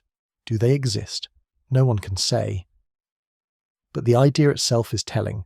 Even in modern times, we believe that something precious lies hidden, sealed, withheld. Why? Because we know what's already been lost. A curious fact. In the ruins of Hattusa, the ancient capital of the Hittite Empire in modern-day Turkey, archaeologists uncovered thousands of clay tablets. Among them was a treaty, the oldest known international peace treaty, between the Hittites and the Egyptians. Dated to 1259 BCE, it is written in both Hittite and Egyptian, a bilingual agreement. The copy in Egypt is inscribed on the walls of Karnak. The Hittite version was preserved in the ground. Had it not survived, we might not believe such diplomacy existed at that time. This treaty is a flicker of what else may have been known, exchanged, recorded, and what we may never see again. Imagine what was lost in Mesopotamian cities whose libraries were never excavated, or in coastal regions submerged by sea level rise, or in South American sites looted before they were even mapped. And here's an off-topic but telling detail. Some of the Sumerian tablets we now study were once used as construction material, packed into walls as filler. The scribes who composed them might have imagined their words lasting forever. Instead, they became insulation. 1,000 years later, we dig them out and piece them together, trying to remember what they once meant. It's enough to make you wonder, how much of our own knowledge is being quietly buried? What digital libraries, what servers, what networks will vanish when the power goes out? Historians continue to debate whether civilization is cumulative, each generation building on the last, or cyclical, with peaks and collapses that erase the slate. The truth, perhaps, is both. We build. We forget. We build again. The ruins whisper. The fires take what they want. And the most tragic part? We often don't know what we've lost until it's too late to miss it. So as you rest tonight, imagine yourself in a cool stone room, shelves stretching upward, filled with scrolls, tablets, books whose languages you can't read. Each one a thought, a memory, a glimpse of something once known, then a flicker of flame and ash. Long after cities have crumbled, after languages have gone extinct and books have turned to dust, there is still one record that remains, not carved in stone, not written in ink, but coded into life itself, your DNA. It's not just a string of biological instructions, it's a time capsule, one that stretches back thousands, no, hundreds of thousands of years. It remembers things you've never seen, places you've never been, and ancestors you didn't know you had. And sometimes, it tells stories that conflict with the ones we read in history books. Let's start with the basics. For decades, the The dominant model in anthropology was that Homo sapiens evolved in Africa around 300,000 years ago, gradually migrating across the globe. Along the way, they encountered and outcompeted other hominins like Neanderthals and Denisovans. These relatives were assumed to have disappeared completely. But that's not quite what happened. In the early 2010s, the Human Genome Project and its successors revealed a surprise. Almost every person of non-African descent carries around 1 to 2% Neanderthal DNA. People in Asia and Oceania also carry traces of Denisovan DNA, up to 5% in some Melanesian populations. We didn't just replace them, we interbred, and that means their memory, genetic memory, lives on. The implications are vast. Some of those ancient genes affect immune response. Others relate to skin pigmentation, metabolism, and even circadian rhythm. Traits shaped by an Ice Age world. Traits selected for survival. But there's more. A 2019 study discovered a mysterious ghost population in West Africa. Unknown archaic hominins who contributed up to 19% of the genetic ancestry in some modern populations. No fossils, no name, just echoes in the genome. Who were they? We don't know. The data suggests they diverged from our lineage over 1 million years ago, and yet, somehow, contact happened. Somewhere. Somewhen. Historians and geneticists still debate how to interpret these findings. Some propose complex migratory waves that rise and fall like forgotten tides. Others argue for lost populations wiped out in ways we can no longer trace. The genome doesn't lie, but it's also not easy to read. It's a language of probabilities, not certainties, and sometimes it reveals things that feel like science fiction. For example, haplogroup X, a mitochondrial DNA lineage, shows up in both Europe and North America, particularly among the Ojibwa and Sioux tribes, yet it's rare or absent in Eastern Asia, where we would expect it if all Native American ancestors crossed via the Bering Land Bridge. Some researchers suggest this points to a more complex pattern of migration, perhaps involving Atlantic crossings or forgotten northern routes. Others dismiss it as a statistical quirk. But the question lingers. Then there's the Denisova Cave in the Altai Mountains of Siberia. In this single site we find the DNA of Neanderthals, Denisovans and modern humans, not just in different layers, but overlapping. In 2018, scientists sequenced the genome of Deni, a 13-year-old girl who lived over 90,000 years ago. Her mother was Neanderthal, her father was Denisovan. She was a hybrid, proof that the barriers between species were more porous than we imagined. But these interminglings didn't happen in a vacuum. They suggest shared territories, possibly shared cultures. What if knowledge was exchanged alongside genes? What if forgotten civilizations didn't just emerge from Homo sapiens, but from these merged lineages, groups blending tools, traditions, stories? It's difficult to say. Prehistoric societies didn't leave written records, but they may have left art. In Sulawesi, Indonesia, cave paintings of animals and handprints have been dated to over 45,000 years ago, some of the oldest in the world. Similar artwork appears in Europe, Africa and Australia, all created by different groups, separated by oceans and epochs. Yet the themes are eerily similar. Hands, animals, abstract symbols, constellations. This suggests either a shared symbolic capacity or a shared memory, older than we can trace. Perhaps artistic expression too is something we carry in our bones. And then there are the haplotypes, clusters of genetic markers that hint at ancient bottlenecks, events that nearly wiped out humanity. One such event may have occurred around 70,000 years ago, possibly linked to the Toba supereruption in Indonesia, the largest volcanic explosion in the last 2 million years. The resulting ash cloud darkened skies for years. Crops failed. Populations plummeted. Some researchers believe that the total number of humans fell to fewer than 10,000 breeding individuals, a near-extinction event, and yet we survived, and carried those scars forward. Curiously, similar bottlenecks appear in other species, cheetahs, elephants, even chimpanzees, as if the Earth itself reset a portion of life, and the survivors restarted. One odd genetic trait you might not have heard of is the AMY1 gene, which helps humans digest starch. Populations with a history of farming or high-starch diets tend to have multiple copies of this gene, but what's strange is that some ancient populations already had it, before agriculture supposedly began. This raises the possibility that pre-agricultural humans were already processing grains, perhaps using grinding stones, baking flatbreads, brewing rudimentary beer. We found 14,000-year-old breadcrumbs in Jordan. That's 4,000 years before the invention of farming. Did they learn these techniques alone, or were they preserving older knowledge? Even stranger is the presence of lactase persistence, the ability to digest milk into adulthood. This trait emerged independently in several populations. It's a genetic adaptation, sure, but one that only spreads if people are already consuming dairy. It's a chicken and egg problem. Why would people develop the ability to digest milk unless they were already drinking it? And why would they do that unless animals had already been domesticated? Perhaps domestication itself was not invented once, but reinvented, or inherited.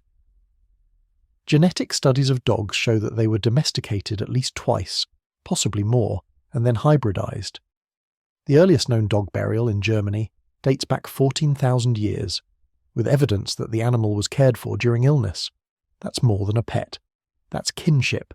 In your genes are traces of those who came before you, farmers, warriors, artists, wanderers, but also survivors of ice, flood, fire, and famine, carriers of forgotten languages, rememberers of rituals you no longer perform. Somewhere in your cells is a spark that once lit a fire in a cold cave and still glows. So as you rest, think of the long chain of hands that brought you here. Hands that tilled soil, buried their dead, watched the stars, and passed on the only thing that survives everything. Not monuments, but memory. Before there were skyscrapers, before steel, before cities, there were stars. Long before humanity built pyramids or temples, we built calendars, traced not on paper, but across the sky. And when we gaze upward today, we are peering into the same cosmic field where our ancestors once charted time, told stories, and perhaps remembered, a civilization far older than we allow ourselves to believe. Let's begin at a quiet stone circle, lost in the hills of southern Turkey. Gobekli Tepe, again. You've heard its name before, and for good reason.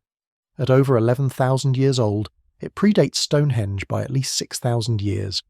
Its enormous T-shaped pillars are carved with foxes, vultures, serpents, and abstract symbols.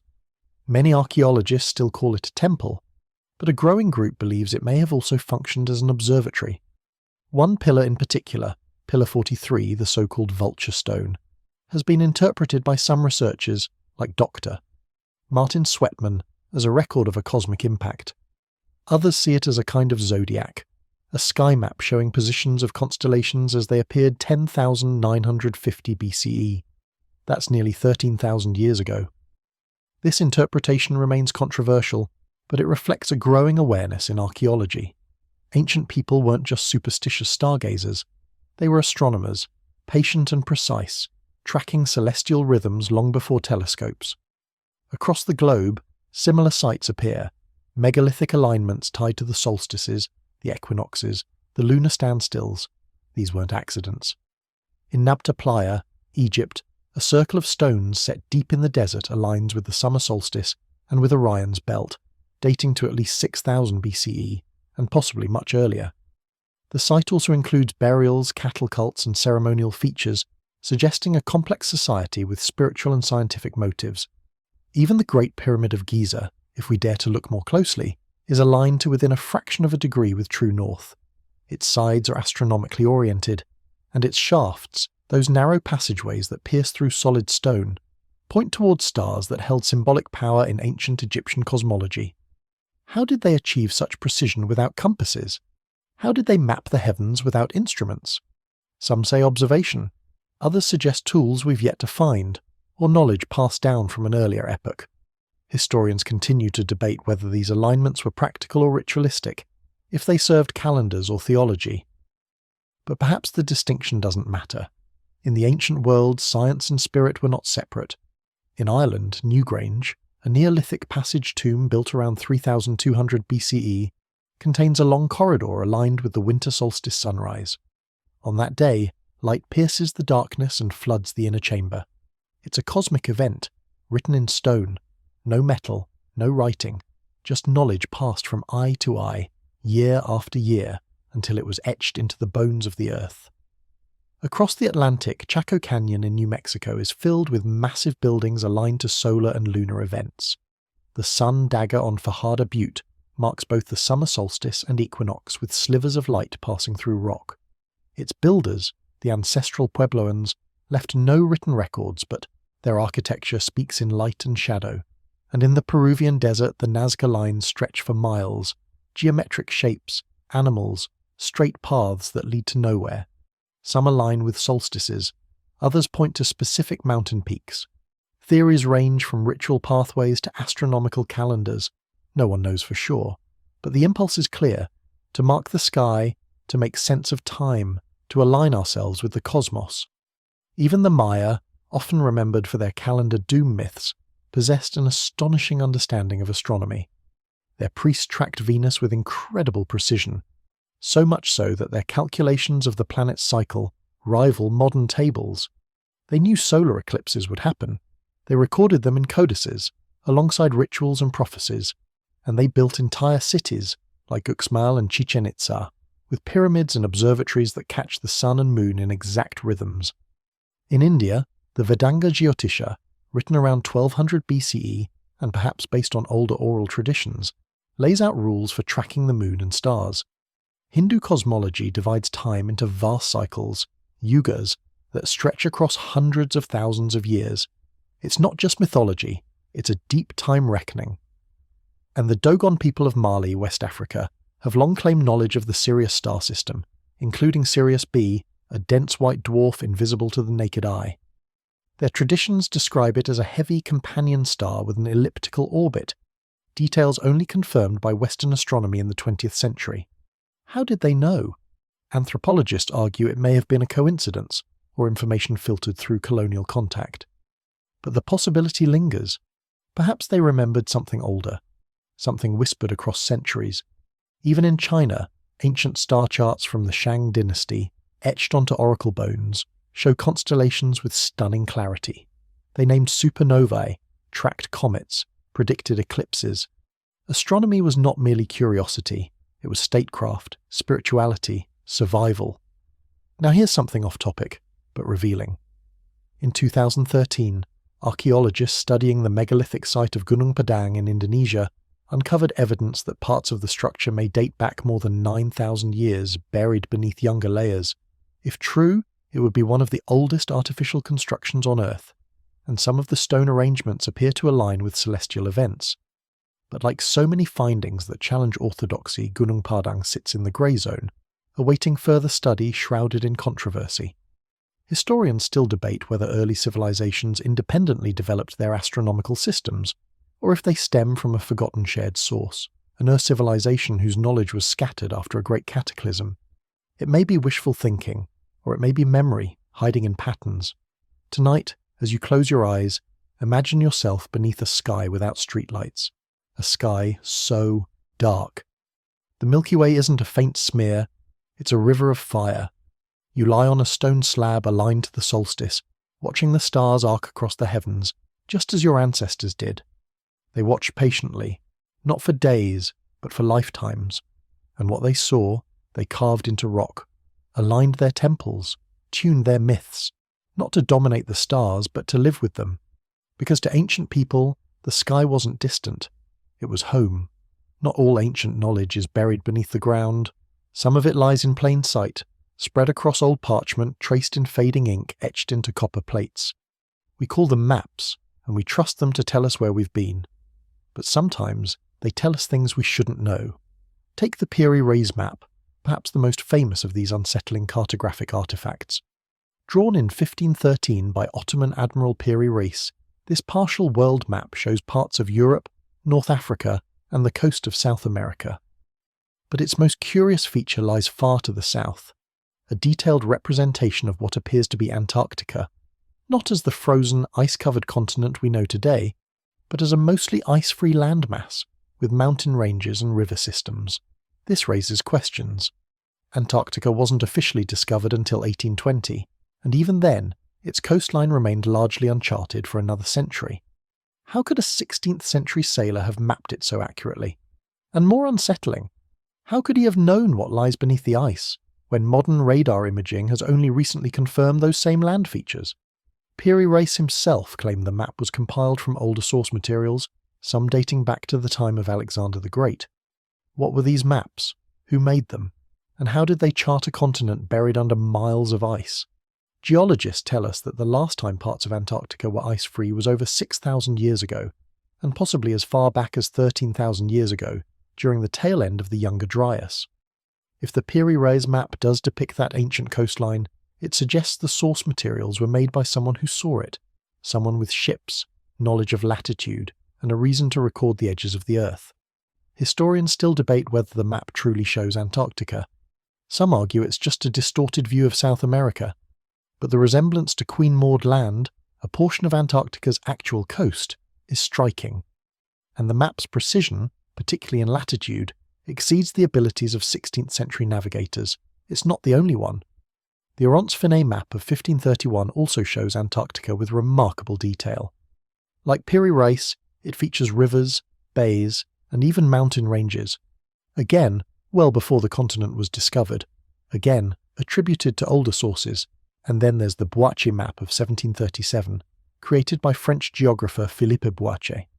It divides Antarctica into two land masses, separated by a channel, exactly how the continent is structured, beneath its ice sheet, as revealed by 20th century seismic surveys. Boache insisted he based the map on ancient maps now lost. These anomalies have fueled speculation for decades. Could there have been a seafaring civilization capable of global exploration during the last ice age? One that created maps so accurate, fragments of them survived into the modern era? Mainstream academia generally says no. They point to artistic license, map projection errors, and symbolic representations. And yet, each explanation feels a little too neat, because the anomalies aren't isolated. In China, the Shanhai Jing, the classic of mountains and seas, written over 2,000 years ago, describes distant lands and creatures with uncanny geographic awareness. Scholars argue over its origins, debating whether it's mythology or misremembered exploration. In India, ancient texts speak of island continents and lands beyond the known seas. In Mesoamerica, the Aztecs and Maya mapped the stars with such precision that their understanding of time surpasses ours in some ways. Even the Portolan charts, sailing maps from the 13th and 14th centuries, appear suddenly in Europe with geometric accuracy that defies the rudimentary navigational tools of the time. Their origins are unknown. Some speculate they were copied from earlier, possibly ancient Mediterranean sources. How do these mapmakers know what they know? Perhaps, as with the Antikythera mechanism, we are glimpsing a thread of knowledge that once extended far back in time, passed from hand to hand, culture to culture, until only the copies remained. It's worth noting that early medieval Islamic cartographers, like Al-Idrisi, also drew on older Greek and Roman sources. His 12th century Tabula Rogeriana was considered the most accurate world map for centuries, and yet even he spoke of mysterious lands in the west, places unknown to his time but remembered in legend. Now, here's an odd fact to ponder as you drift. Ancient navigators understood the concept of longitude, but had no reliable method to calculate it until the invention of the marine chronometer in the 18th century. And yet, some early maps depict coastlines and distances that would require such knowledge. Did they guess? Or did they inherit measurements from people who knew more than we assume? The Dieppe maps, created in 16th century France, show parts of the southern hemisphere with shocking familiarity, including a massive landmass labelled Havre-la-Grande, which some believe refers to Australia, centuries before its official European discovery. Historians still debate whether these features were imaginative projections, misread Asian coastlines, or something more. But again, we find the same pattern. Maps with information that doesn't fit the timeline. Of course, there are natural explanations. Oral transmission, copying and copying until the source is lost, a game of cartographic telephone played, over centuries. But perhaps these maps are echoes, not of fantasy, but of memory. If there was a civilization before the floods, before the ice melted, before the known world, they might not have left great monuments, but they might have left maps, lightweight, portable, valuable, passed from sailor to scholar, scribbled again and again until no one remembered where they came from, only that they worked. Imagine this, a scroll kept in a monastery for generations, copied by candlelight. Its coastline curves mysterious, its names unreadable, but its geometry precise. It survives a fire, is stitched into another chart, then another, until one day it is called the Piri Reis map, and no one knows where the original came from. So tonight, as you lie in the dark, picture a mariner on a ship made of reeds, sailing along a frozen coastline. He watches the stars. He draws what he sees. He doesn't know that one day the sea will rise and the ice will come and the land will vanish. But his map endures, a ghost of a place long drowned, waiting to be believed. In the silence between stones and stars there is something else humanity leaves behind. Words, scratched onto clay, chiselled into walls, inked onto palm leaves and papyrus. But some of those words, entire languages even, have no known origin and no descendants.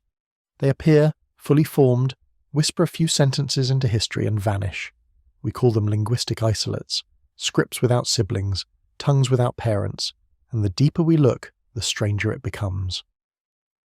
Let's begin with the Indus Valley Civilization, one of the great cradles of early urban life. Flourishing between 2600 and 1900 BCE, across what is now Pakistan and northwest India, the Indus people built cities with advanced drainage systems, grid-planned streets, granaries, and water tanks. But their writing system, if it is a writing system, has never been deciphered. The Indus script appears on seals, pottery, tablets, and tools. It's composed of hundreds of distinct signs, some abstract, some resembling animals or people, and yet it's brief. Most inscriptions are only 5 to 10 symbols long, no long texts, no bilingual Rosetta Stone to compare it with. Despite decades of work, we still don't know if it represents a language, a proto-script, or something else entirely. Was it logographic, syllabic, mnemonic? Historians continue to argue. Some believe the symbols are non-linguistic, a kind of emblem system. Others are convinced they hide a true language we no longer recognize. The people who wrote them? Gone. Their language, if it was one, has no known descendants, no echo, just shapes. Then there's Linear A, the mysterious script of the Minoans, who thrived on the island of Crete from around 2000 to 1450 BCE. They built palaces at Knossos, traded across the Aegean, and left behind frescoes of dolphins, bull-leaping athletes, and spiralling labyrinths. They also left behind writing. Linear A appears on tablets, seals, and pottery. It's visually similar to Linear B, which was later used by the Mycenaean Greeks to write an early form of Greek. But when scholars cracked Linear B in the 1950s, hopes of using it to decode Linear A were dashed, because Linear A doesn't encode Greek. It encodes something else, a language unrelated to anything we know. Some have proposed that it reflects a pre-Indo-European tongue, a linguistic fossil from before the migrations that shaped most modern European languages. Others suggest connections to ancient Anatolia, but there is no agreement. Like the Indus script, Linear A has no known relatives. It didn't evolve into something else. It didn't branch into dialects. It simply disappears. And then there's Rongorongo.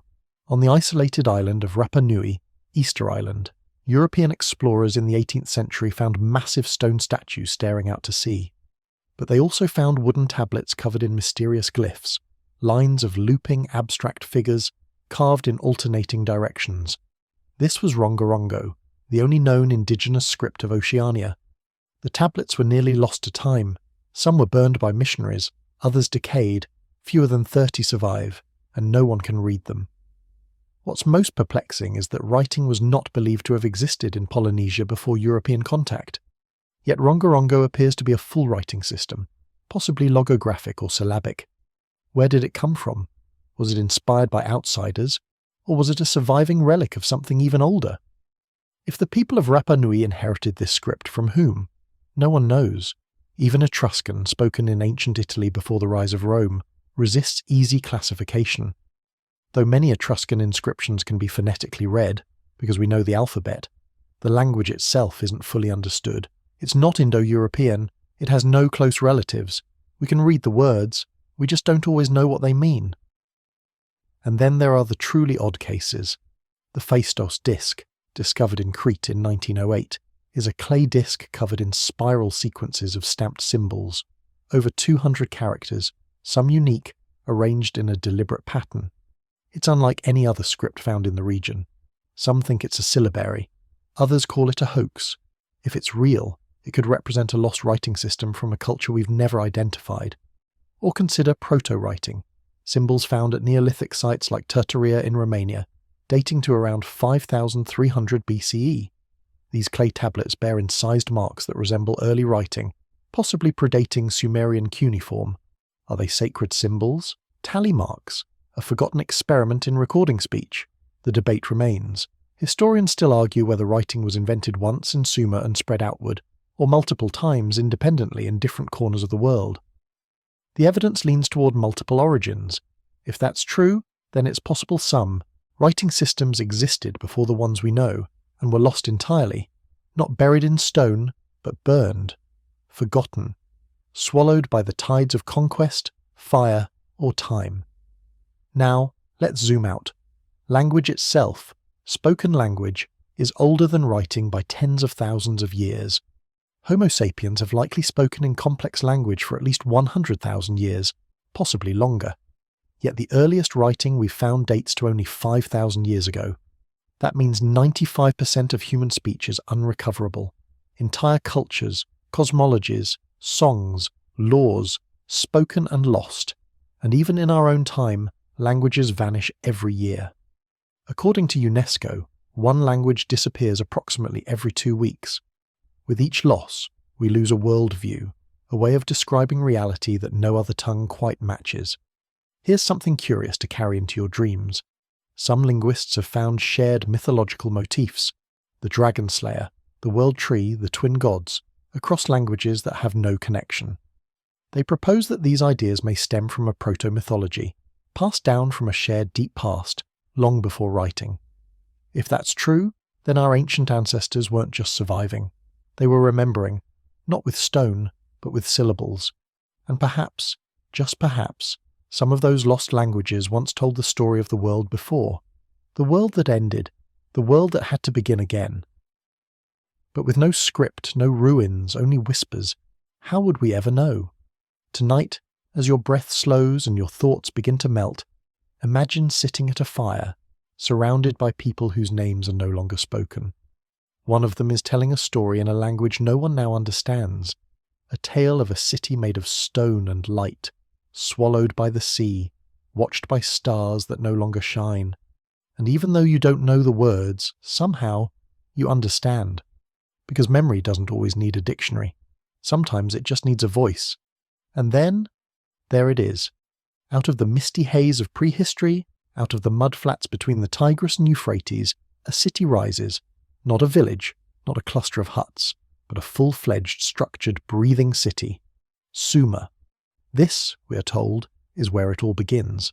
The first true civilization, the first writing, the first bureaucracy, the first city-states, the first kings. But after everything we've wandered through together, the ruins, the floods, the sunken memories, you might be wondering, did Sumer truly begin anything, or did it inherit? Let's look at the evidence. The Sumerians arrived on the scene around 4,500 BCE. By 3000 BCE, they had built cities like Uruk, Eridu, Lagash, and Ur, places with temples, ziggurats, marketplaces, irrigation systems, schools, and courts. They wrote with cuneiform pressed into clay tablets. They recorded laws, hymns, debt receipts, even jokes. Their myths tell of gods descending from the heavens, of kings ruling for tens of thousands of years before the flood, of a golden age that came before, and somehow this all appears suddenly. Uruk, for example, springs from the archaeological record with startling complexity. There's no long build-up, no crude early forms of writing. Cuneiform is already developed, used for everything from beer rations to epic poetry. Why? Some scholars believe the answer lies in environmental pressure. As agriculture intensified, the need for record-keeping emerged. Others suggest that urbanism accelerated through trade. Temples evolved into redistributive economies, but the sheer scale of the transformation defies easy explanation. Here's something peculiar. In Eridu, the city the Sumerians claimed as their first, there are 17 layers of temples built one atop the other. The earliest layers predate even Sumer itself, reaching back into the Ubaid period. So who built the first temple? And why did later people feel the need to preserve its foundation? It suggests memory, continuity, maybe even reverence for something older. And what about their language? Sumerian is a language isolate. It has no known relatives. It's not Semitic like Akkadian, not Indo-European. It doesn't come from anywhere we can trace. It simply appears. Linguists still debate whether Sumerian was the first written language, or if it evolved from earlier pictographic systems now lost. And it's strange how quickly it becomes sophisticated. Even more curious, the Sumerians had words for metal tools, ploughs, and sailing vessels before widespread use of such technologies is evident in the archaeological record, and they had beer. Yes, one of the earliest written texts is the hymn to Ninkasi, goddess of beer. It's a recipe, a prayer, and a song all in one. They even brewed beer in clay vats, sipping through long straws to avoid sediment. Because what's civilization without beer? Off topic maybe, but oddly human. Back to structure. Sumerian society had laws, most famously encoded in the Code of Ur-Nammu, predating Hammurabi's by centuries. It includes penalties for theft, murder, and even false accusation. That means they had not just rulers, but legal philosophy. They also had astronomy. The Sumerians divided the sky into constellations, tracked planetary motion, and used a base 60 number system that still lingers in our minutes, seconds, and circles. Historians marvel at how advanced Sumer was, but there's a quiet tension too. The absence of a slow, clear developmental arc. The sense that everything appeared too quickly. It's as though someone handed them the blueprints. The Sumerians themselves hint at this. In their myths, civilization is not invented, but bestowed. According to the myth of Inanna and Enki, the goddess Inanna travels to the watery city of Eridu where she receives the Mi, or divine decrees, gifts of civilization, including kingship, wisdom, craftsmanship, music, and even the art of writing. These weren't earned. They were given, lost in the flood, recovered. That's the story they told. Now let's not forget the king list, a cuneiform tablet that lists kings from before and after the flood. The pre-flood kings are said to have ruled for tens of thousands of years, each. Impossible, of course. Or is it symbolic? Perhaps it's a distorted memory of long-standing dynasties from before a catastrophe. The flood is described as a dividing line, civilization reset, and afterward, kingship was lowered from heaven once again. Many scholars read these myths as poetic metaphor, but others, quietly, admit they may encode deeper truths, preserved through exaggeration, compressed in symbolism. Consider this. Most cultures require centuries to develop the social cohesion needed to build complex architecture, legal codes, and abstract writing. Yet the Sumerians do all of it, rapidly, without precedent. Historians still debate whether this represents independent innovation or the adaptation of older systems passed along from now-vanished cultures. We may never know. But the silence beneath Sumer speaks volumes. Even their art shows signs of memory. Some of the earliest Sumerian cylinder seals depict scenes that feel oddly anachronistic. Figures operating complex machinery, beings with wings, astronomical diagrams. Are they symbolic? Religious? Or did they remember something deeper? As always, interpretation depends on what you're willing to see. One more detail to consider. Ancient Sumerian clay tablets often show evidence of reuse. Older tablets were scraped clean and repurposed. The past overwritten by the present. Literal palimpsests. How much was lost in those erasures? What might we have learned if just a few more survived? And here's the last whisper. When the Sumerian civilization collapsed, around 1900 BCE, due to shifting rivers, invasions, or climate, it didn't vanish. Its knowledge passed into Akkad, Babylon, Assyria. The spark endured, but the original voice was silenced. They were the first, perhaps, in recorded memory, but maybe not in truth. Tonight, imagine walking through Uruk at twilight. The ziggurat casts a long shadow. Children laugh near canals. Scribes press reeds into wet clay. A priest murmurs to a statue. Above them, the stars wheel silently, just as they always have. And in the clay, in the bricks, in the hymns, something older still lingers. Not a beginning, but a recollection. If you climb high enough into the Andes, past the cloud line and the breathless air, you reach a world so old, so weathered, it might as well have stepped out of time. Stone lies scattered across mountain slopes, not just by geology, but by human hands, vast megaliths arranged with impossible precision. And unlike Egypt or Sumer, the Andes don't begin gently. Their story arrives with a jolt, already old, already wise, and already strange. We begin at Tiwanaku, near the southern shores of Lake Titicaca, in modern-day Bolivia. At first glance, the site appears to be a scattering of monoliths, walls, and platforms worn by centuries of sun and wind. But look closer. These stones, some weighing more than 100 tons, are not just large. They are shaped, interlocked, engineered. The Akapana Pyramid, though now partially ruined, once stood as a 7-level stepped structure with complex drainage channels carved into its core. The nearby Puma Punku platform, our real enigma, is scattered with geometrically precise blocks of andesite, a stone so hard it challenges modern tool steel. The most famous of these are the H-blocks, interlocking pieces carved to within millimeters of tolerance. Clean, perfect right angles, deep grooves, channels that suggest a larger machine-like structure, now lost. Archaeologists still debate whether Puma Punku was ever completed. Some suggest it was left unfinished, the victims of a sudden cultural decline. Others argue it was destroyed, not by humans, but by a cataclysmic event. And then comes the question, when?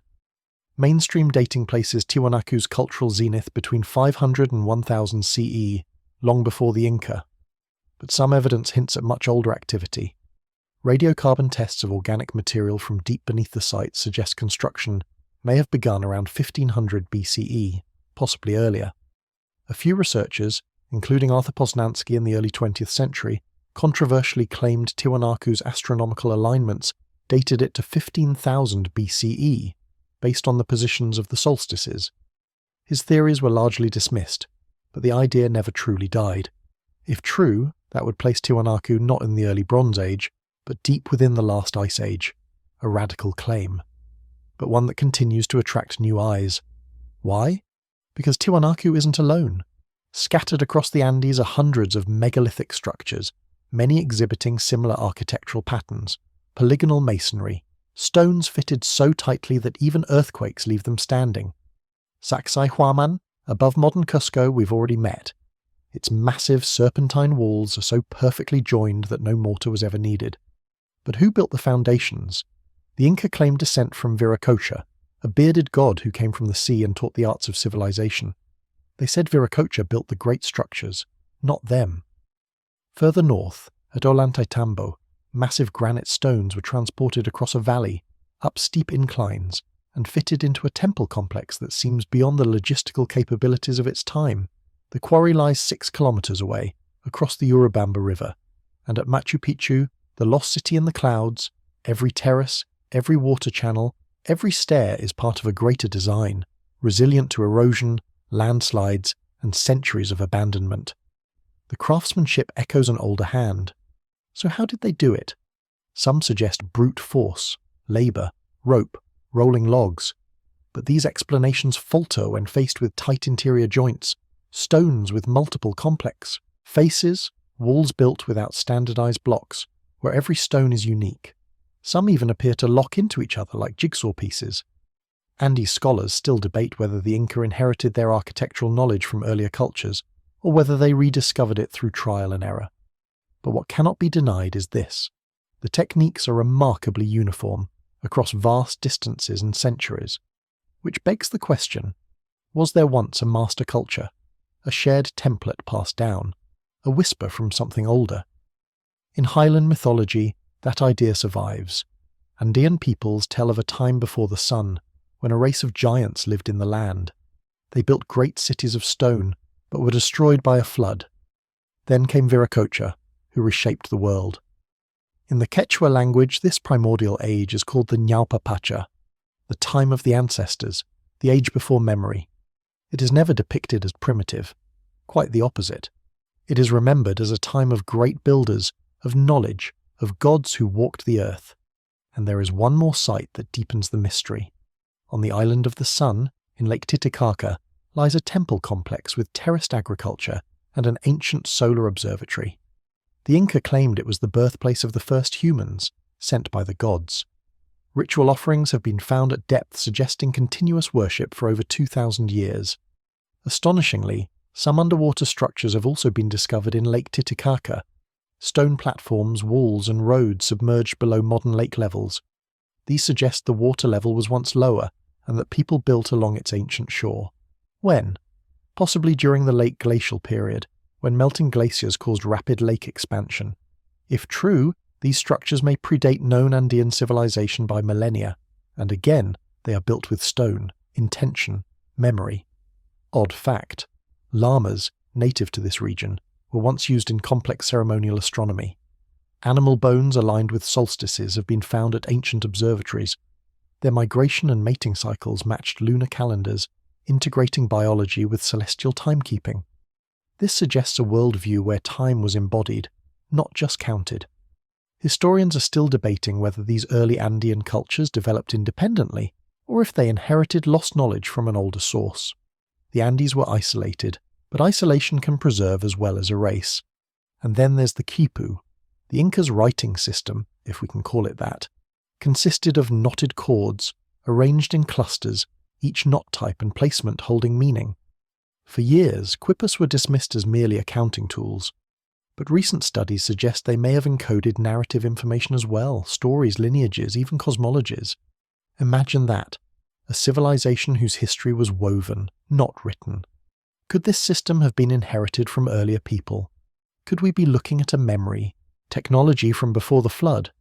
Perhaps. Perhaps not. But it's worth noting that when the Spanish arrived, they destroyed most of the quipus. What little we know comes from the few survivors, hidden away. So tonight, breathe in that thin Andean air. Feel the stone beneath your feet. Let your fingers trace the curves of a block cut by someone who has no name in any history book. Maybe he was a master. Maybe he was remembering. In the silence of the mountains, there are no voices, but the stones are still aligned. Deserts are good at hiding things.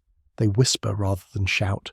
Sand drifts over cities, seals away rivers, buries time itself beneath endless dunes. And there is one desert so vast, so ancient, that it has swallowed an entire continent's memory, the Sahara. Today it stretches over 9 million square kilometers across North Africa, hostile, dry, and nearly lifeless. But once it was green.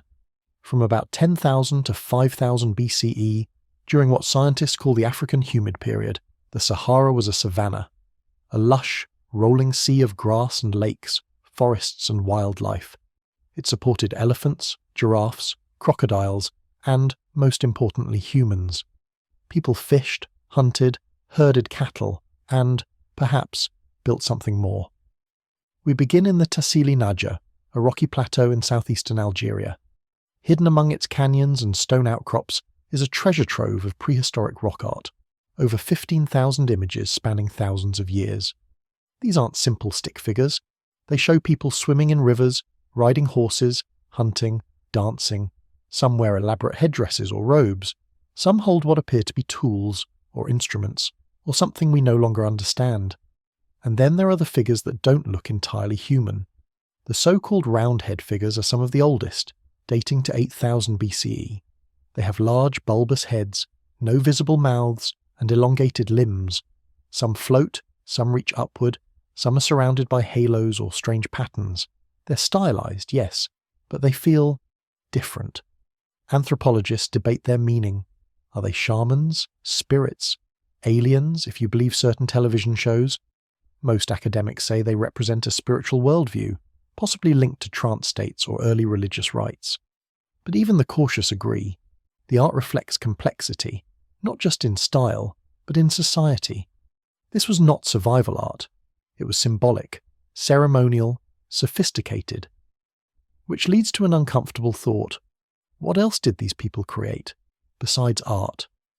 Satellite imagery has revealed the ghost lines of ancient river systems, including the massive Tamanrasset River, which once ran through the heart of the Sahara, fed by rainfall and glacial melt. Along these dried riverbeds, archaeologists have found burial mounds, megalithic circles, and even grids, possible foundations of ancient dwellings, now eroded to their shadows. One such site is Nabta Playa, which we visited before.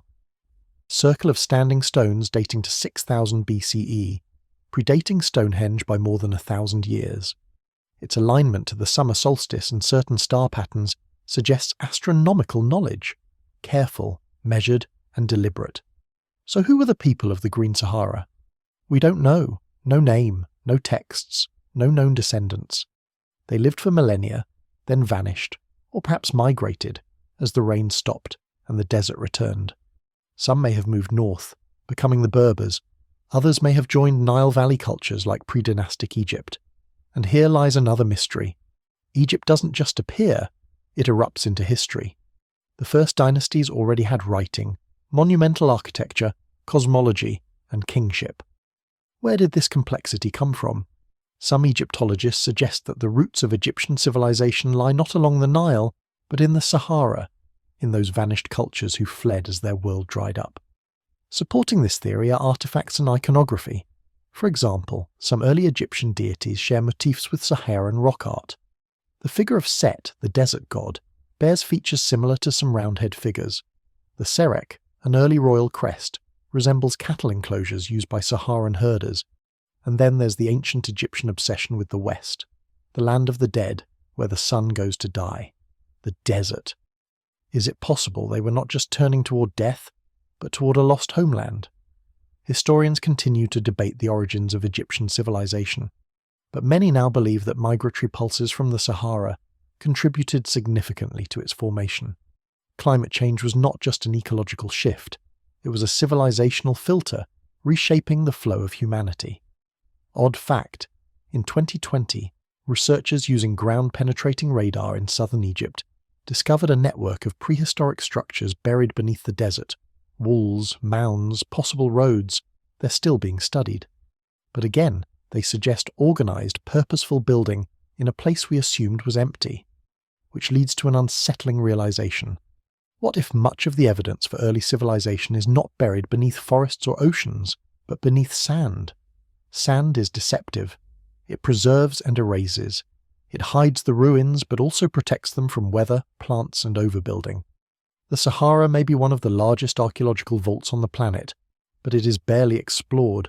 Harsh conditions, political instability, lack of funding, these have all made systematic excavation nearly impossible. We've sent more missions to Mars than to the inner Sahara, and so the silence remains. Every now and then, a breeze shifts a dune, and a stone circle is revealed. A piece of pottery, a bone, a hint, but no names, no stories. Unless we listen to the myths.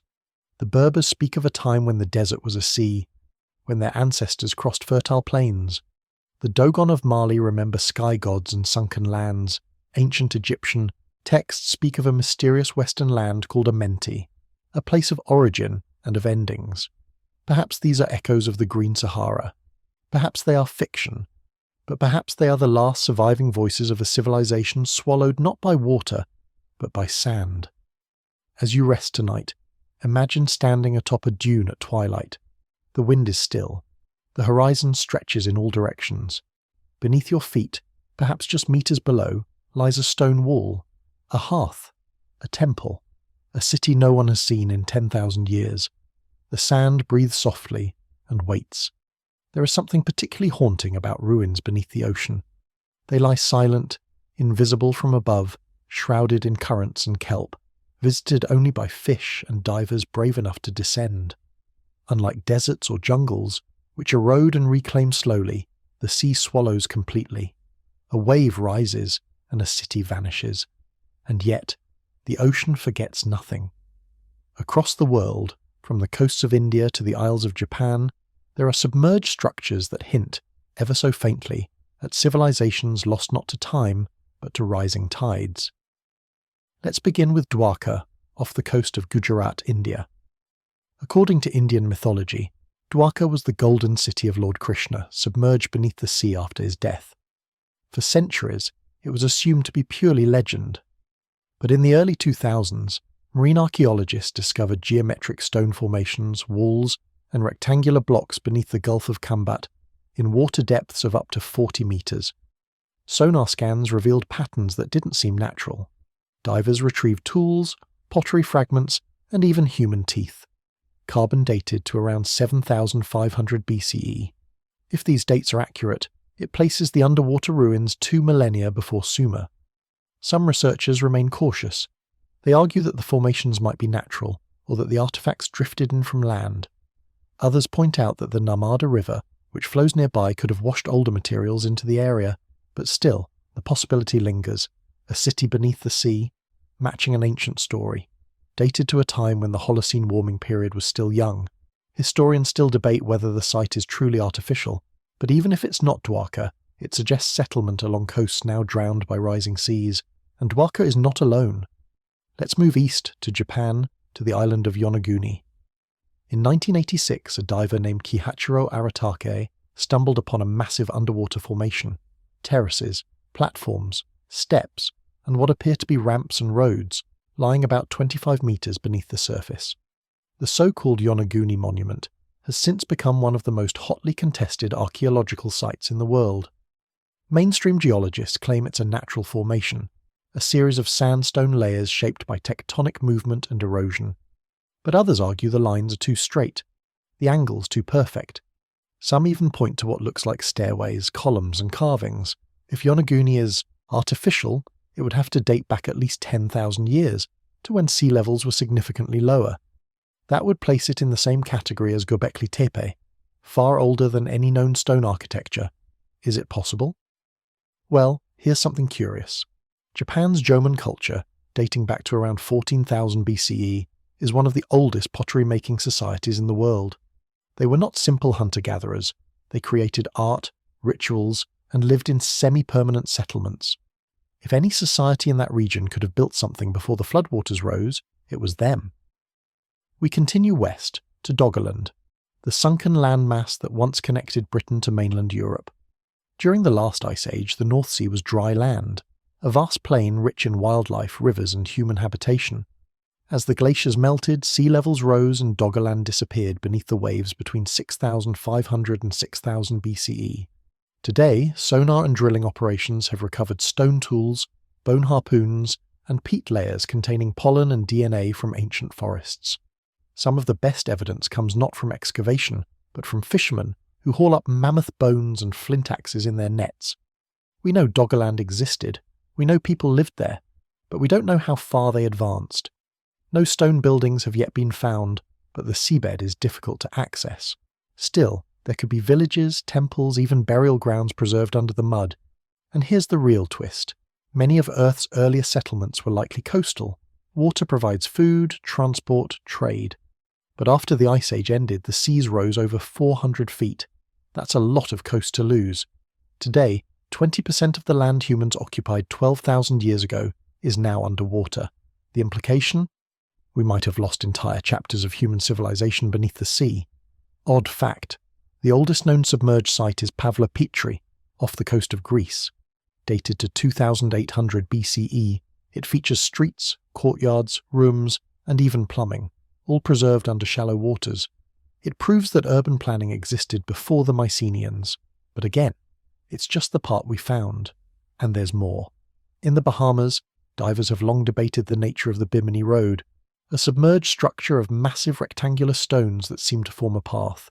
Is it natural limestone fracturing, or the remnant of a harbour or seawall? No one knows. But it's enough to make you wonder. Historians are still debating how much history we've lost to sea level rise. Some call for more funding for submerged archaeology, especially along continental shelves. Others remain sceptical, pointing to the rarity of preserved structures. But the tide is changing. Advanced sonar, LiDAR, and underwater drones have begun to reveal submerged coastlines in India, Italy, Turkey, Sri Lanka, Cambodia, and Thailand. Every year, a few more pieces emerge, yet the ocean remains stubborn, and its silence is heavy. So tonight, imagine, drifting down through clear blue water, fish scatter, sunlight filters through.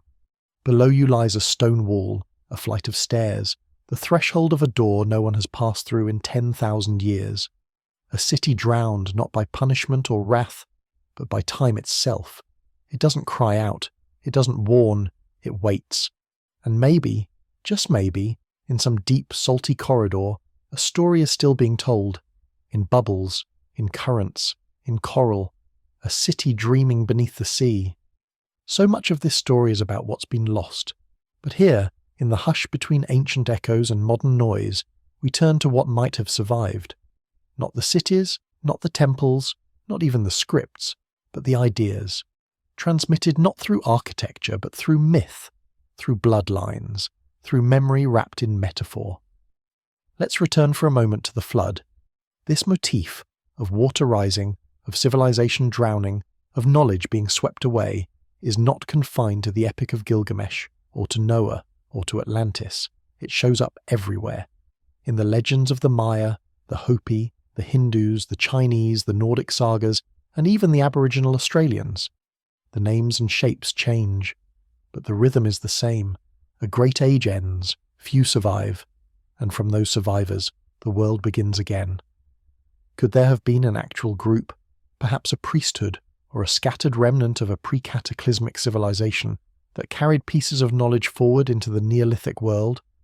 Historians are still debating this. The mainstream view holds that while myths may contain grains of truth, they are not historical records. But alternative scholars point to the astonishing similarities in flood narratives separated by oceans. Some suggest that migratory groups, displaced by rising seas or sudden environmental change, brought seeds of civilization with them: astronomy, calendar systems, agriculture, and oral history. Let's look at one such group, the Tuatha De Danann of Irish mythology. They are described as gods, or demigods, arriving in Ireland from the sky, or from mysterious western lands. They bring with them 4 magical treasures: a sword, a stone, a spear, and a cauldron. But more than that, they bring wisdom, law, music, and craftsmanship. They teach the humans, they build mounds and fortresses. Eventually they retreat underground, becoming the Hausi, the fairy folk, not dead, just hidden. Are they merely folklore, or a memory of an older culture arriving from the Atlantic? Oddly, the megalithic tombs of Ireland, such as Newgrange, align precisely with the winter solstice. The engineering required is non-trivial, especially for a society supposedly on the cusp of the Stone Age. And Newgrange is older than the pyramids. It is not just a tomb, it is a calendar, a resonator, a memory capsule. Then there are the Dogon of Mali.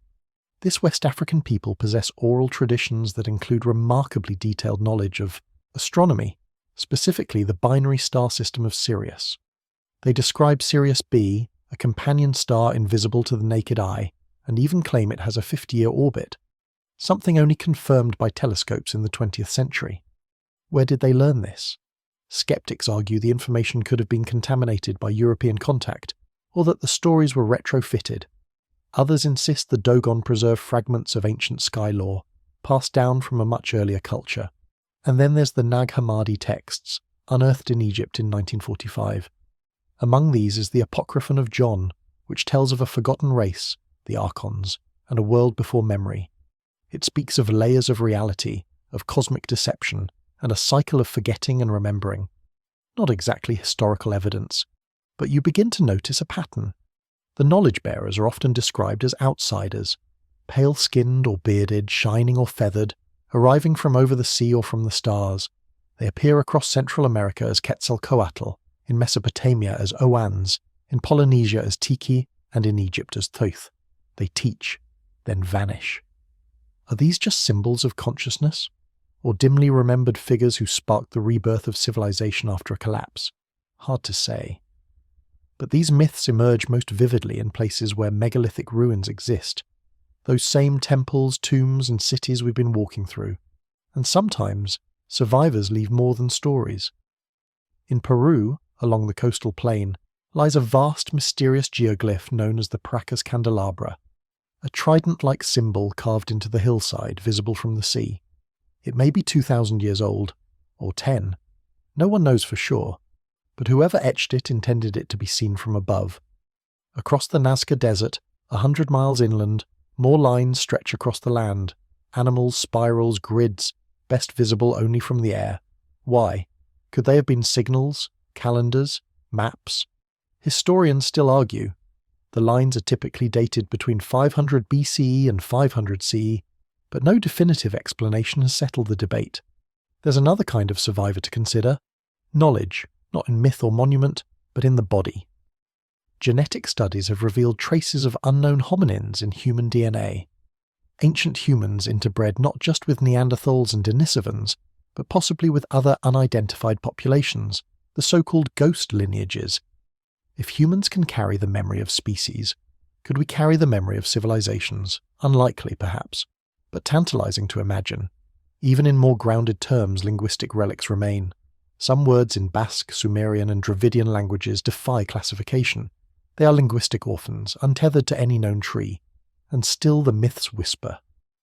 The Popol Vuh, sacred text of the Maya, speaks of multiple creations and destructions. The Rig Veda recalls ages before fire and time. The Zohar in Jewish mysticism tells of worlds that were made and shattered. So what do we make of this? Were there survivors of a forgotten age, carrying stonework, calendar systems, and flood myths into the next chapter of humanity? Or are we simply watching the mind project order onto chaos, connecting dots that never belonged together? Either way, the result is the same.